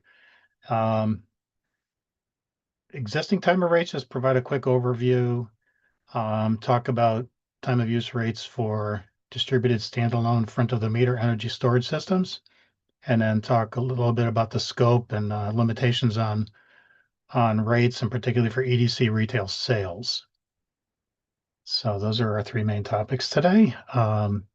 Next slide. Okay, so this is high level, a little bit generic, but to kind of just frame the conversation a little bit, you know, we have existing time of use retail rates, and it happens very frequently when we're looking for some kind of a rate solution. We went through this with electric vehicles for a number of years, actually, and have in place, you know, retail time of use rates built off of existing time of use rates. But fundamentally, and pretty much across all of our rate components and all of the different rate schedules, whether they're for small, medium, or large general service, even residential, we do have retail rates with time of use pricing that's available for either mandatory or optional for various service classes. Structurally, we have a 2-period time of day rate. Doesn't necessarily apply to every rate component. We clearly have a time of use rate structure for transmission, energy supply, and certain public benefits components. Technically, we actually have a little bit of a distribution as well on a couple of newer rate schedules. We do have different structures, like the details of those. Some are more volumetric type rates, such as residential, but you know, our CNI rates are typically largely demand-based. So we use both KW and KVA-based demand charges. Or they may be a combination of demand and volumetric. So it does depend on the rate component, which class we're serving, and certainly the cost characteristics for each of those components of service. So we understand there's a desire for maybe different time of use rates than what we offer today, that may apply to what I'll call a prospective class of distribution connected standalone front of the meter energy storage systems. We have on the FERC side and on the market side, we do have a wholesale distribution rate, which is a little different structure than we do have for our retail rates, just by way of comparison. So our understanding is, part of the motivation here is to see, well, what time of use rates can be made available. But I think I want to overemphasize that we do have these existing time of use rates that are designed for all different service classes and types of applications. So let's go to the next slide, please.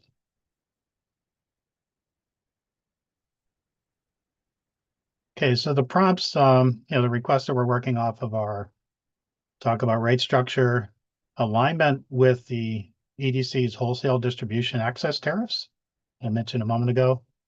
Talk comments on the metering requirements, eligibility criteria for participation, and I guess additional comments on the stakeholder process and timing should a new time of use rate be targeted and developed. So a few initial comments here. It isn't necessarily all that complex to design a time of use retail rate for a new class. I do want to also call out the word class because I don't think we're talking about an existing rate class, or even one that we necessarily have, usage characteristics and cost characteristics for. But I would say it's not necessarily overly complex, particularly if we're looking at our existing two-period rate structure or cost structure.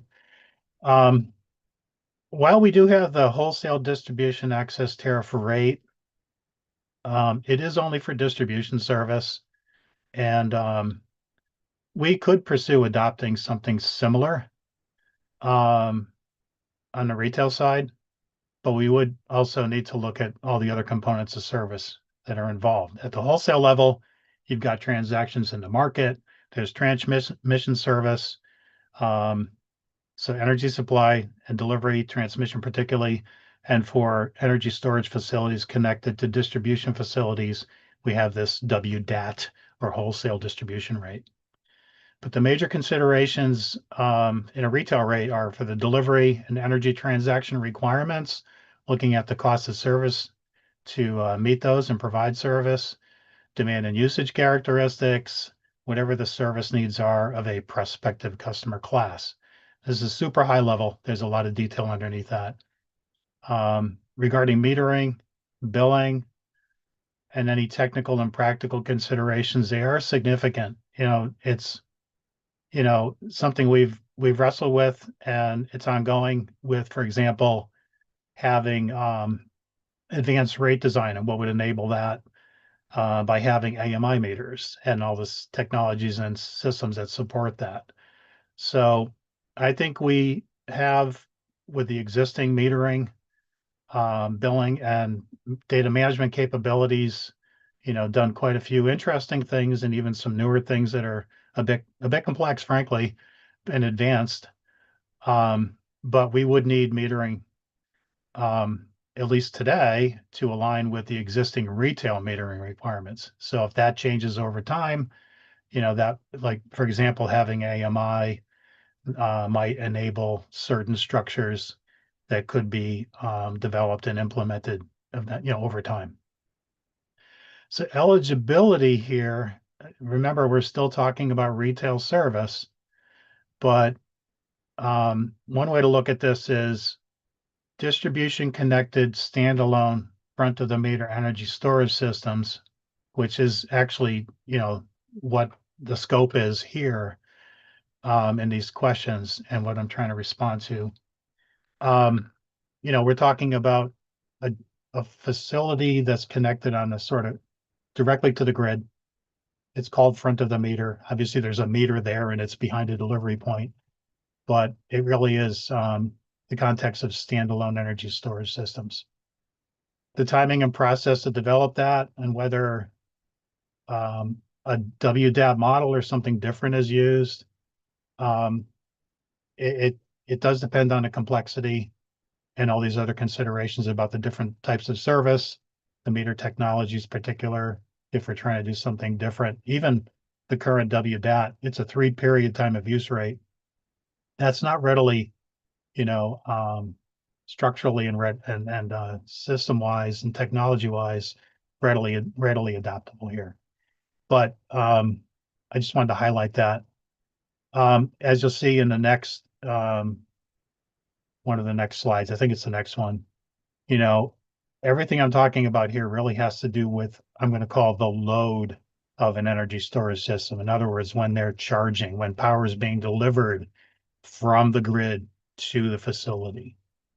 Not really talking about rates for compensation or exports of any kind. So the scope here and everything I'm considering and talking through these points, I presume is to address the charging or load aspects of a front of the meter energy storage system. So why don't we go to the next slide, please? Okay, I also want to note, we're very aware and very sensitive to, and these are more rate fundamentals, but they're also very important, not only today, but they always are, but, you know, appropriate cost allocation, cross subsidization, and avoiding that whenever we develop retail rates. And that probably could be played out with each of those components of service that we're talking about. And certainly in light of the affordability issues, it's even more important to make that comment and provide this caution. So in any consideration of an alternate or different type of retail rate for energy storage systems, we want to keep that in mind as well. Next slide, please. Okay, so I'm going to turn this over to Jennifer Key, but I do want to point out I was alluding to those first two points made on this slide. So Jennifer, are you available? Yep, I'm available. Jennifer Key Okay, from thank you. Steptoe. I am an outside lawyer for Eversource, who specializes in FERC and the intersection of FERC and state jurisdiction.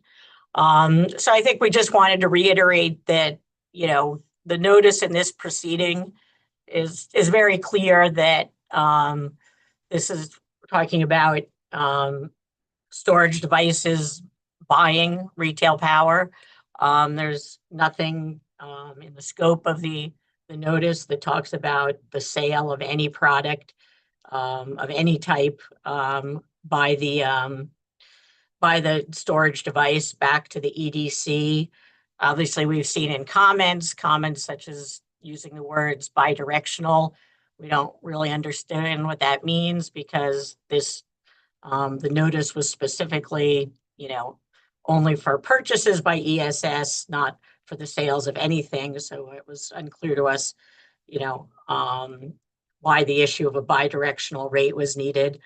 And again, on the second point, we're just, you know, quoting from the notice is, you know, the point of this is to establish a functional retail rate structure that enables FTM storage resources to purchase energy from the EDCs.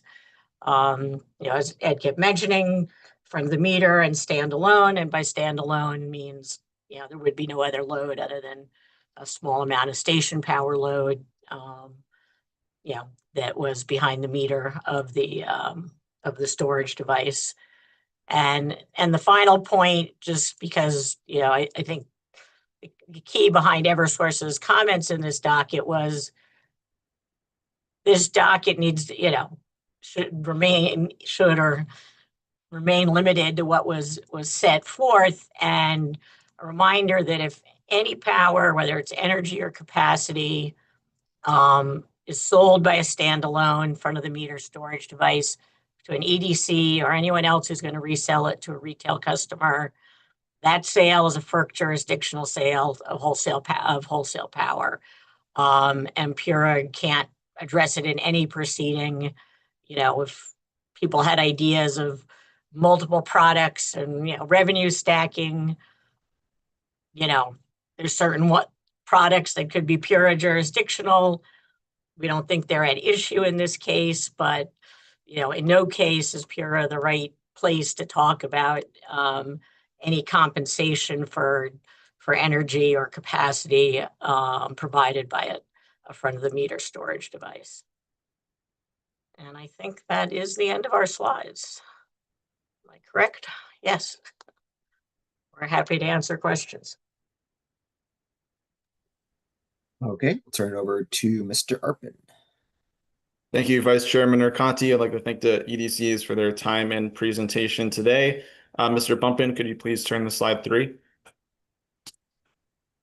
So my first question, so in docket number 250214, which created successor solar program recommendations, UI stated that there's currently no mechanism for standalone FTM storage resources to purchase charging energy under a retail tariff. However, if I'm understanding the presentation today, it sounded like FTM storage can enroll under existing time of use rates. So I was wondering if the EDCs could please confirm which understanding is correct. I can start, although we have to refresh and also defer, I guess, to UI a little bit on that. But what I'm noting here is if energy storage system applies to interconnect and they need electric service for charging their facility, basically when they take load, and that could be not just charging, could also include station service. But these rates are available for that aspect of service. So what I'm referring to here is, again, I mentioned the word load. Another way to look at this is a purchase of energy from the EDC. So we deliver power and we have transmission and distribution rates for that delivery. We have energy is available from competitive suppliers or standard service or probably last resort service for customers like this of scale. And there are public benefits charges. So those are all part of the electric service provided to an energy storage system who might want to interconnect and draw power, take electric service from the EDC. We are not addressing, and that successor docket or otherwise, is probably where the sale of energy, the purchase of the energy by the EDCs or the sale of that out into the market, and in particularly, as Jennifer Key just mentioned, the scope, first of all, doesn't contemplate either a wholesale or a retail sale of power by the facility out to the grid. So again, I'm talking specifically about if a customer wants to interconnect, they're standalone, ESS, we have a rate for that. I don't know if that helps or just adds more complexity to the I think that question. Mr. Davis, maybe if you have any additional points to UI to clarify comments that were made in the solar successor docket. Sure, Mr. Arpin, this is Rob Whalen from United Illuminating, Manager Clean Energy Policy. So in UI territory, we have the SG2 rate that a standalone front of the meter could essentially, we would charge them to purchase and charge the storage system off of the grid today that exists. I think those comments were around within the context of the energy successor study and kind of the direction that docket's going in as far as what potential future rates could be developed. But right now we do have the SG2 rate available. Okay, thank you for response. Now I'd like to turn to slide 4, please. So my first question on this slide, so if the authority were to direct the EDCs to develop a new retail time of use tariff specific to standalone FTM storage, what stakeholder process would the EDCs recommend? For example, would reestablishing the FTM storage working group that developed the wholesale distribution access tariff, would that be an appropriate forum, or would there be another forum that would be more appropriate? Well, thinking out loud, there was a lot more covered in that stakeholder process. When a wholesale distribution access tariff came up, it sort of was a subset, almost a breakaway topic. But as far as stakeholder process, I mean, I guess part of it would depend on the order and the requirements. But I think the important thing is pardon me, to understand what those requirements are and evaluate to make sure they kind of fit all the jurisdictional rate making, you know, concerns that we might have. So we basically understand what the requirements are and the specifications. Um, and I don't really know the answer in detail, as far as what would be put to the stakeholder process, but I wouldn't want to, um, you know, not work with stakeholders to help define. Again, it depends on how prescriptive or detailed an order might be, but to help define more of the parameters and ultimately the applicability, and whether that's suitable and acceptable, at the customer level, I would say. I guess to give an analogy, what we went through in developing electric vehicle rates occurred over several different dockets and orders, sets of orders. But we did have stakeholder processes there.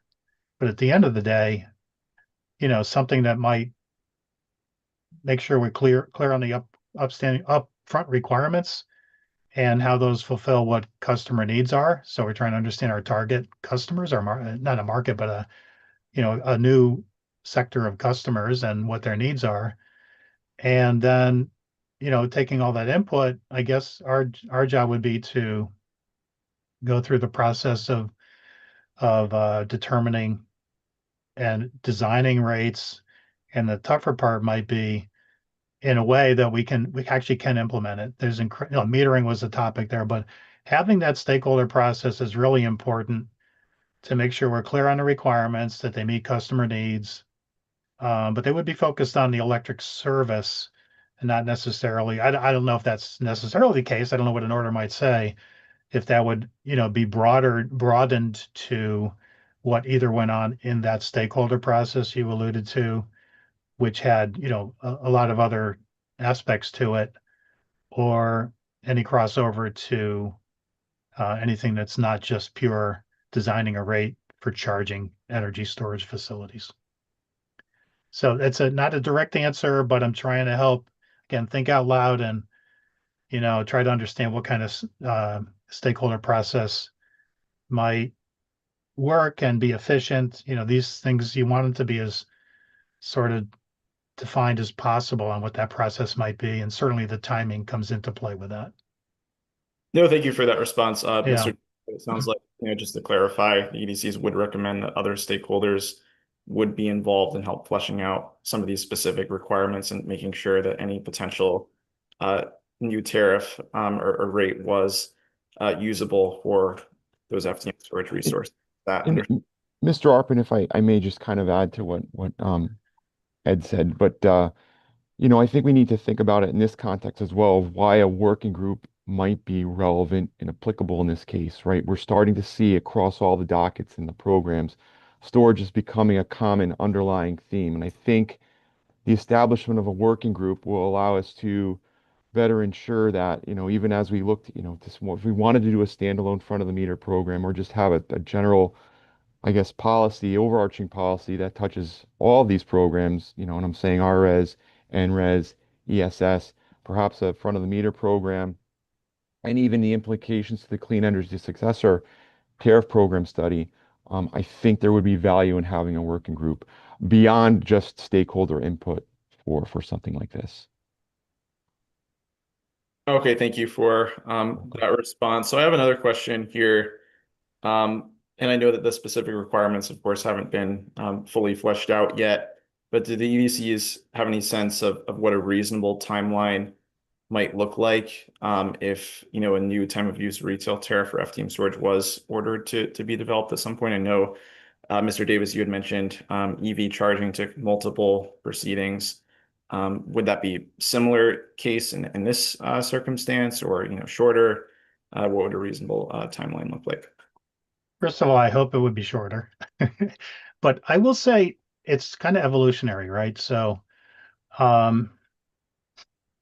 here's a good example. And let me say it two ways. First, I mentioned earlier there are multiple components of service. So we're talking about time of use rates as a concept, a structure.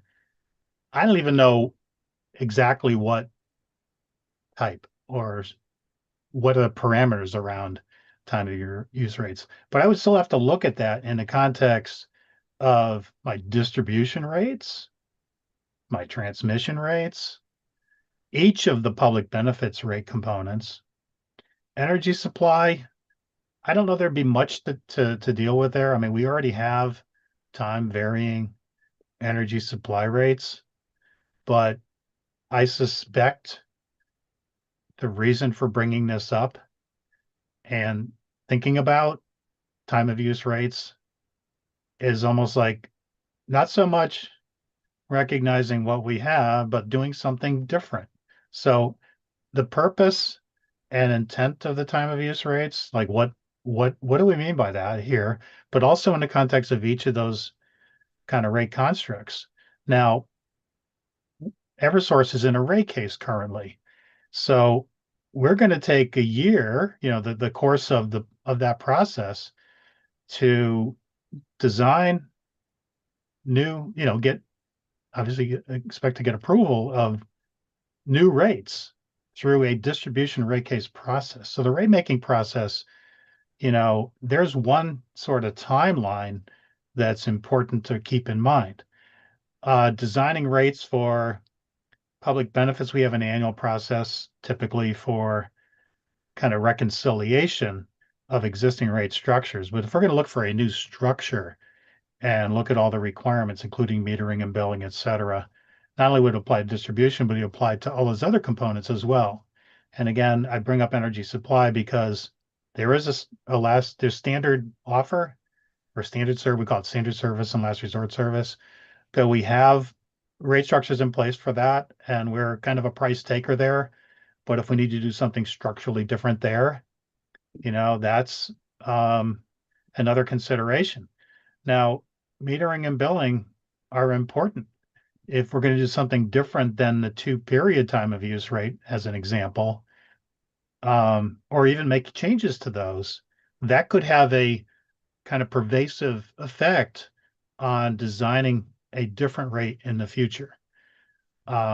So time-wise, it could take some time. I hope, again, it took electric vehicle rates kind of started with some demonstration projects for public charging, but I'm thinking like a good 8-year process to get to where we are today. But it all accelerated at the end when we did our more advanced kind of time of use electric vehicle rates today. I would hope we could piggyback on the experience and insights we know about today about, redesigning a new rate, perhaps using existing structures. That's probably relatively short time frame. Let's throw it out. I'm guessing a year. I just throw that as a place to kind of anchor on answering the question.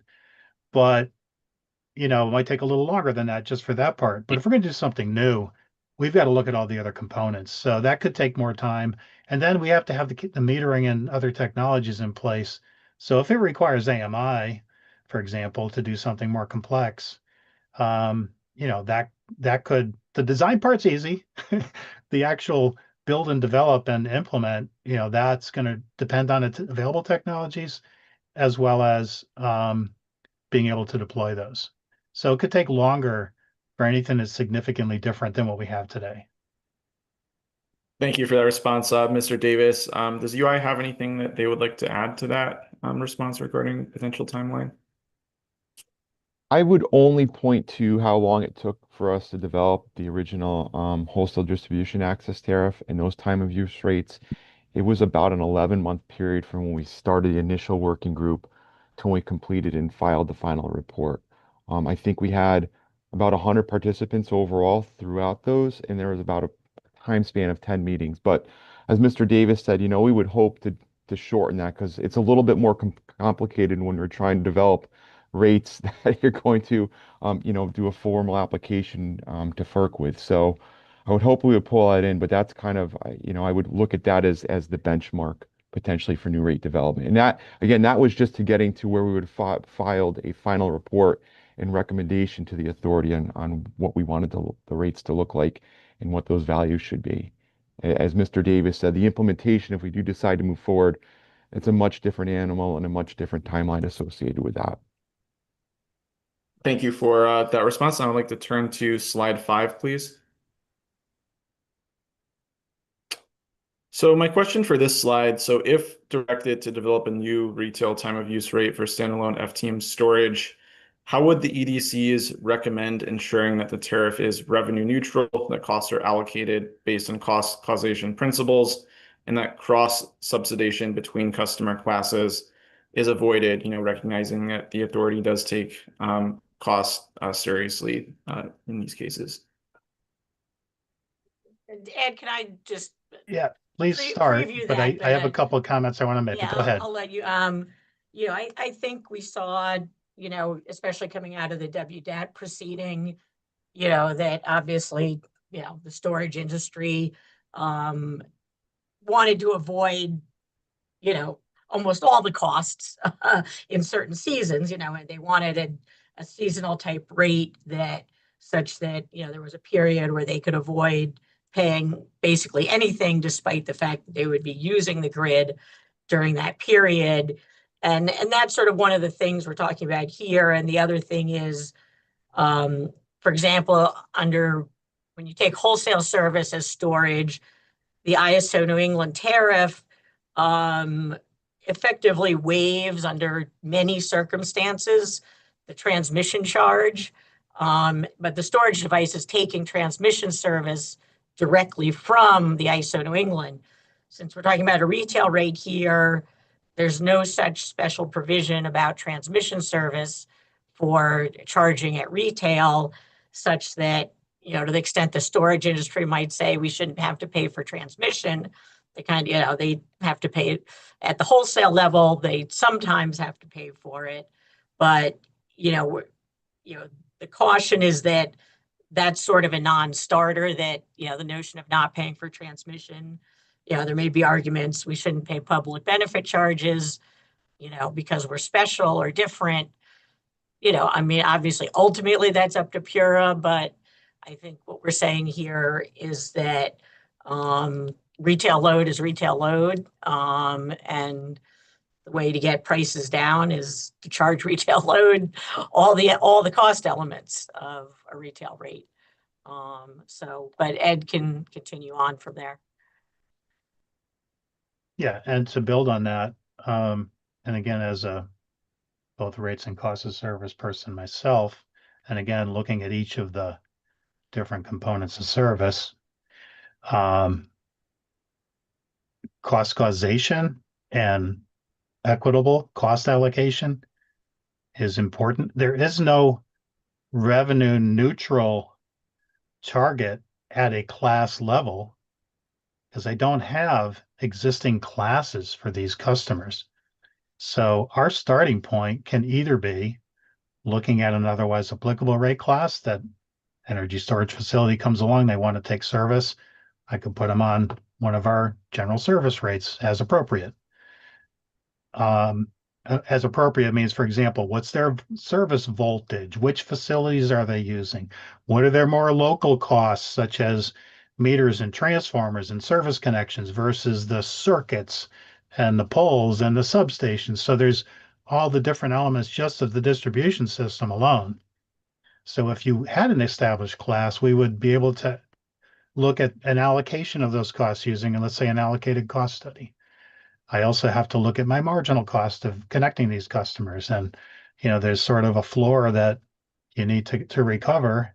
And then, you don't want to, and just like with the WDET, you want to look at the level of service. If they're only using primary facilities, you would ensure that we're not allocating and trying to charge for secondary facilities or types of equipment in our system that's not even relevant to the service. So all of those come into play. But again, there's no service class per se. So that's the challenge with new and newly introduced load. Over time, you might establish a class, but at the same time, customers here are dynamic and flexible. Energy storage facilities may operate at all different times, I think is why time of use rates especially are of interest. Now, transmission is treated the same way, but we are billed and it's more of a financial analysis where we're charged for transmission service and what is an appropriate rate for the retail class here, the new class of customers. That extends energy supply will be, whatever is appropriate for that class of service. And public benefits also have different cost allocators and rate design, the different types of charges. So you want to align the types of charges with the type of costs and design rates accordingly. It could be volumetric, could be demand, could be time varying or not. You don't want to be undercharging for the cost of providing service under any of those components, which translates to therefore someone else has to pick up the cost of that. So all of those are things that not only do we have to wrestle with just on the distribution side for the WDAT, but we'd have to look at for distribution, transmission, all the components of service here. So revenue neutral, we clearly I would typically use the otherwise applicable class and then see what the characteristics of these kinds of facilities might be, load and cost characteristics, and align that as sort of what would these customers look like compared to the general population of the revenue neutral rate we're looking at. So note also, there's not one single rate necessarily. It depends on the level of service. That's why I mentioned small, medium, and large. You have smaller customers typically are connected at lower voltages. They incur more cost to take service, greater losses, et cetera, on the system. And again, I'm only talking about load here. I'm not even talking about exports of power, but all of those come into play.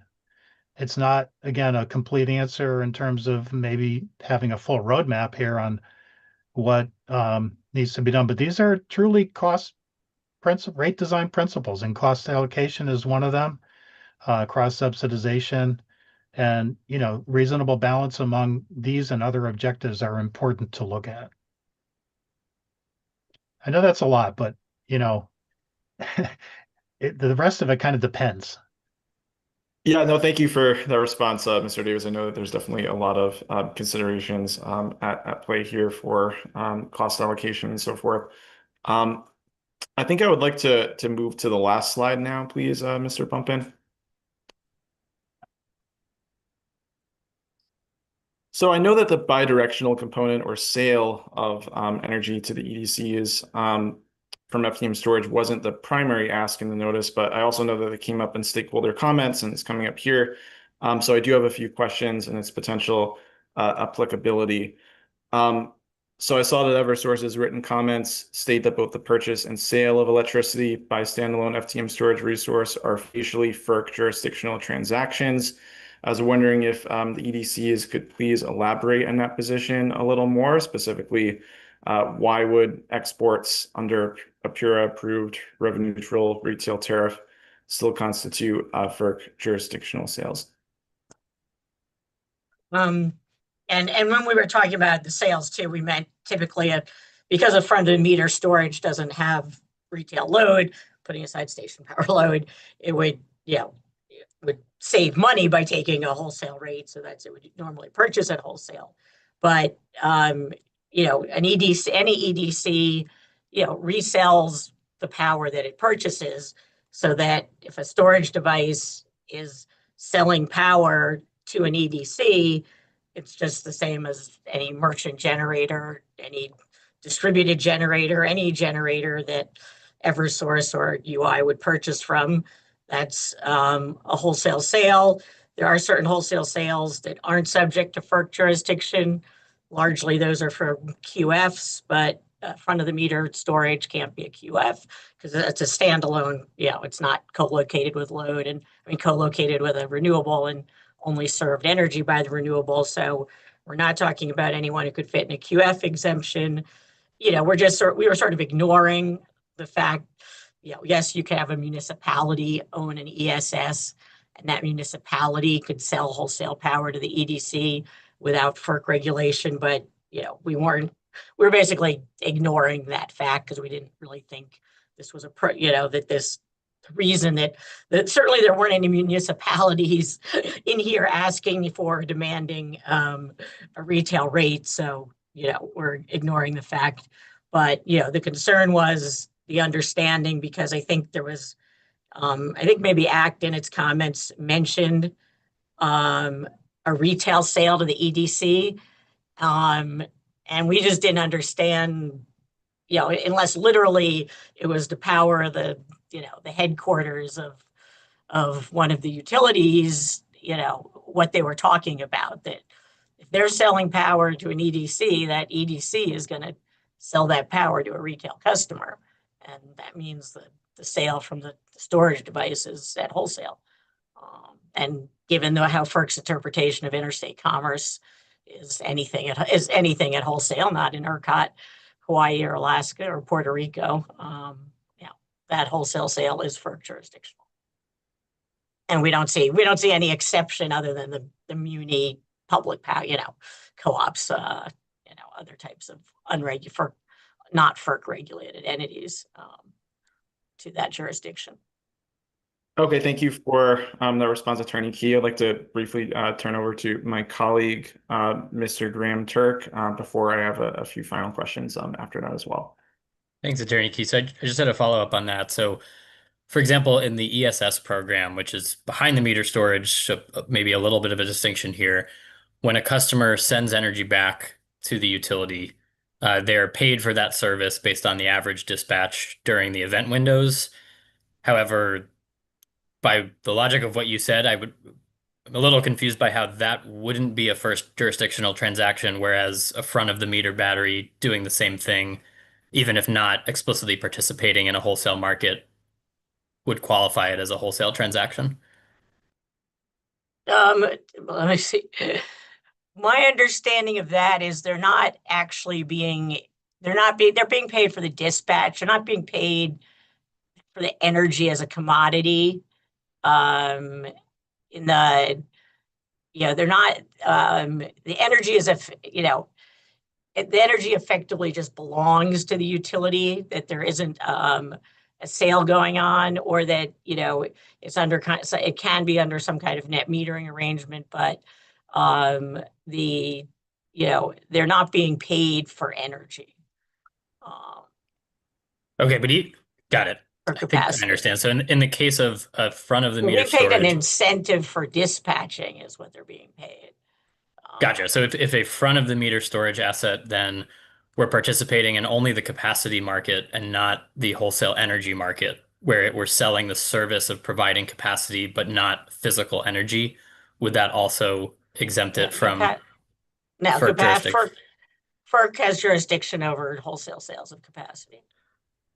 On the capacity side, yes, but if the energy were not being sold into the wholesale market, it were only the service of capacity, would that also mean that the energy flowing through the battery would not fall under PURA jurisdiction? They couldn't. Well, I would say that the energy flowing out effectively would be. I'm trying to put it the right way. It couldn't be purchased. You couldn't force the EDC to purchase it. It would just flow onto the grid as imbalance. Okay, got it. I'll think about that. I might have a quick follow-up, but Christopher, I'll send it back to you. And thank you, Attorney Key, for the thought experiment hanging with me on. No problem. Thank you, Mr. Turk. So I have a couple of other questions here. So I guess following up on Mr. Turk's question, so would your analysis, Attorney Key, change if a compensation through a bidirectional time of use rate, you reflected only the distribution level benefits, such as peak reduction or avoided distribution investments, and say the resource was also prohibited from participating in wholesale markets to try to limit, FERC jurisdiction in that category? How would that change your analysis? Yeah, I do think we would agree that a demand response product, where again, effectively the energy, in effect would end up in the hands of the EDC, but they wouldn't be compensating the entity for energy in any respect, because I think what we saw in a prior docket, the notion of a compensation for both load reduction and the energy.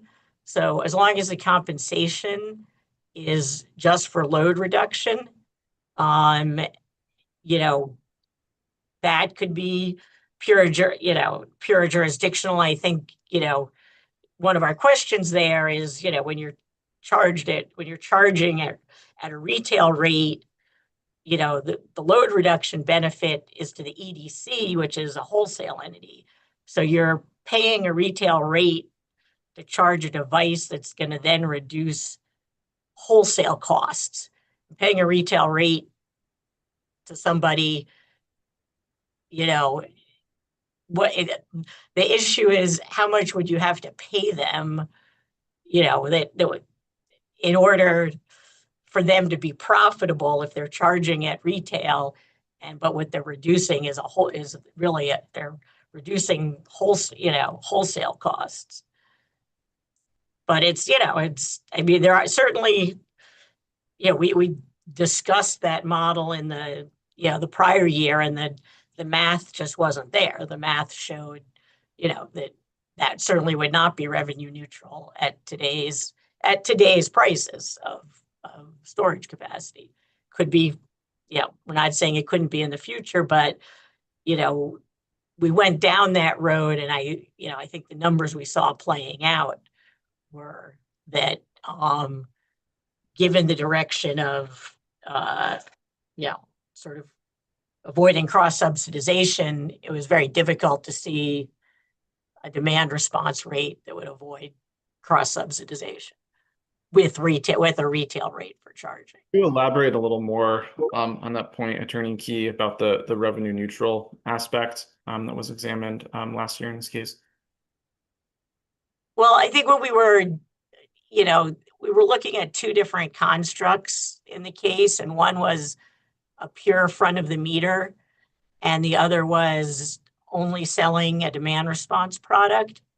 And things didn't get too far down that road before it was canceled, because the legislature had affordability concern, passed its affordability legislation, and that proceeding was canceled due to the affordability legislation.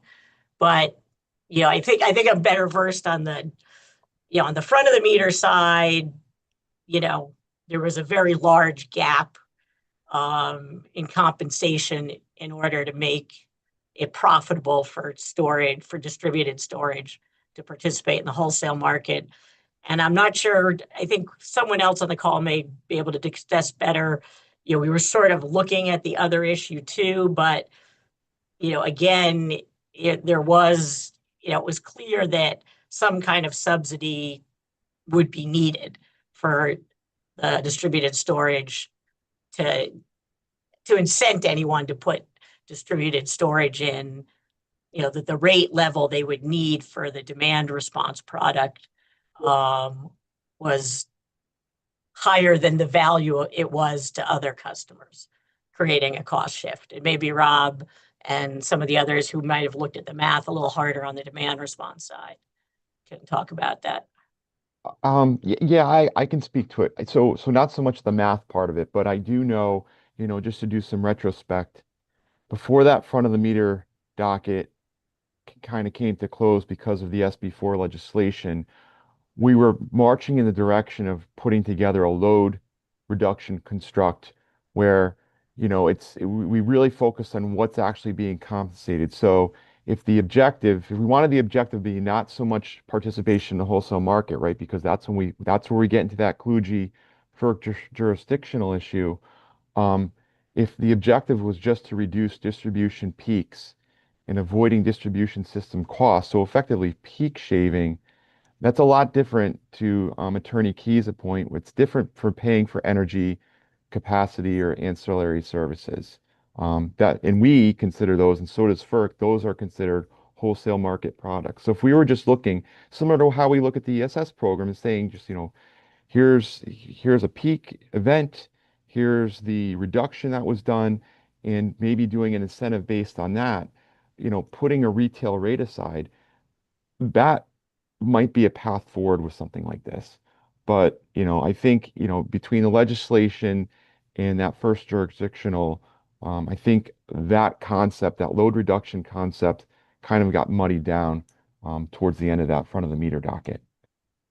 So there might be a pathway forward there. We would have to obviously think and discuss about it a little bit more.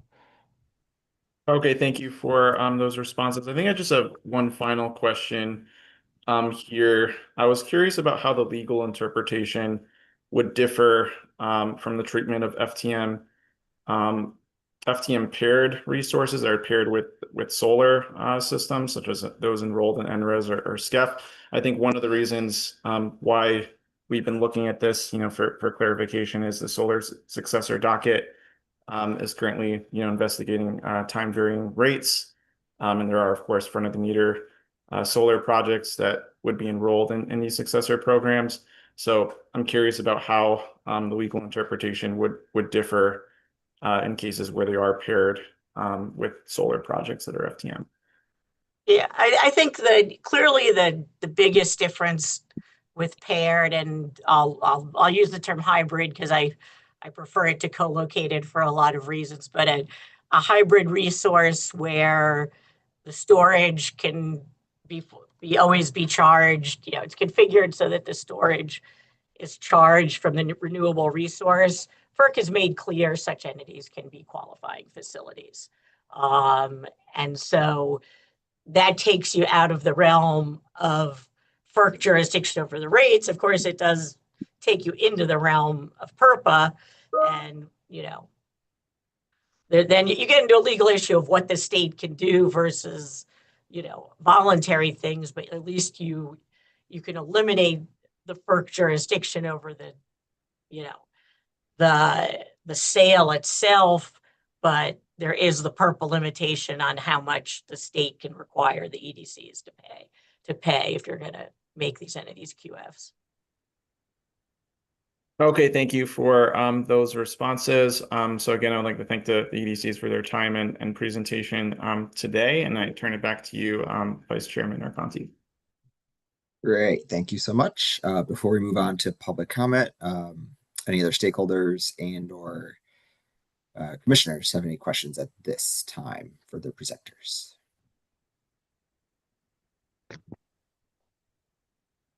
None here, thank you. Cool. Okay. All right. Not seeing anyone raise their hands. So, Mr. Gross. Yeah, hi. Just to follow on that discussion, there's a category of FTM that's actually small and local and quite a live market right now. And that simply like replaces a generator on your pad in your front lawn, back lawn. Is that the beauty is it may reduce the balance of service, the balance, all the switchgear in your basement, right? And may just make an ESS adjacent kind of service very practical. Any legal problems with that? I'm not sure of the technicality of sort of what you're discussing. Yeah, so it'd be a fairly small battery behind the meter, certainly, but in front of the house meter or business meter, it would participate in arbitrage, time of use arbitrage, but it would be dedicated service to a entity. So it's really, I think, legally just fine. If it's selling just to an entity, if any of the energy stored is being sold directly to an entity or directly on site, that's not a problem. Yeah. Okay. It's the EDC. The issue is the EDC or a certified retail supplier, anyone who's going to resell the energy. Yeah. Yep. Paying a price for the energy or capacity. It's going to be. Thank you. Okay, thank you so much. Seeing no one other hands raised, I'll move on to public comment. Or Commissioner Beecher, saw you popped on camera. Okay. move on to public comment. And up first, I will call on Mr. Robert Keene. Yes, thank you. My comment basically focuses on the cost of doing storage and solar at the customer level versus the cost of doing it at the grid. And in general, you find that the customer storage and solar costs 2 to 4 times the grid's solar and storage. And the numbers we know of today are in the same ballpark. Basically, the large scale stuff costs twice what it costs at the grid, and the residential level costs about 4 times. And the question is, generally organizations have to decide what business they're in. It seems like this business is more the ISO markets business, and FERC sort of recognizes that based on the comments I heard today. And why is the state doing this when it costs many times more what it can be done at large scale? The storage cleared in the market, the last ISO capacity market, at about $44 a kilowatt year. And that's, half the price of what large scale does that we're talking about today, and a fourth the price of the residential. Another related issue, I think, is this is a declining margin business where initially you're doing 384 cycles a year according to the ISO, and by the time you get around to 2050, you're doing 41 for the marginal stuff. So what happens based on, I guess, the affordability and cream skimming issues, I don't know what Ed Davis was thinking about, but what I think about it being fairness is that the storage pays off when you do a little bit of it, but as you do more of it, it gets very expensive very quickly because it doesn't operate that often. And what's going to happen is that customers will put in the basic minimum amount of storage, and the grid is going to have to buy the expensive storage that only operates once every 2 years or so. And that's just a big cost shift over to the grid. It's basically not fair, and it's not equitable. Thanks. I guess that's the gist of my comment. I think I'll put it in writing. The other aspect of that is, let me talk one more thing. I'm noted for bringing up heating load and many of these issues, and the storage and the cost of the grid goes way up in the last part of this time frame, and the driving force is the heating load. Heating load is a low load factor load that only operates 13% of the time, and it increases like 2 times from a warm year to a cold year. And when you try to design a system, I don't care what kind of system it is, whether it's a wind, solar storage, whether it's a nuclear, whether it's a gas, it's going to be very expensive to serve a load that bounces all over the place. We have to build a huge amount of capacity that isn't used much of the year. And most of the economics that they're talking about in the various studies, the bad economics are due to the heating load. And you could design a wind, solar storage for the current load we have, and it would probably be very economical compared to what happens when you add the heating load. That's it. Thank you. Thank you, Mr. King. Are there any other members of the public that would wish to make comment at this point? Just use the raise hand function.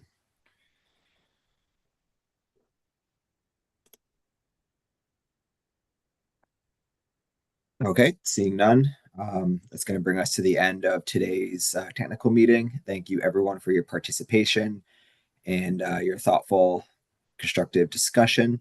So as a reminder, the next procedural steps in this docket is the issuance of interrogatories, tentatively scheduled for August 14th, with responses due on the 28th. Proposed final decision, tentatively scheduled for October 29th, and written exceptions due on November 10th. Hope everyone has a great weekend. I hope we avoid more torrential downpours because my sub pump needs a break and my poor gravel driveway is getting smoked. So have a great weekend. We are adjourned. Thank you.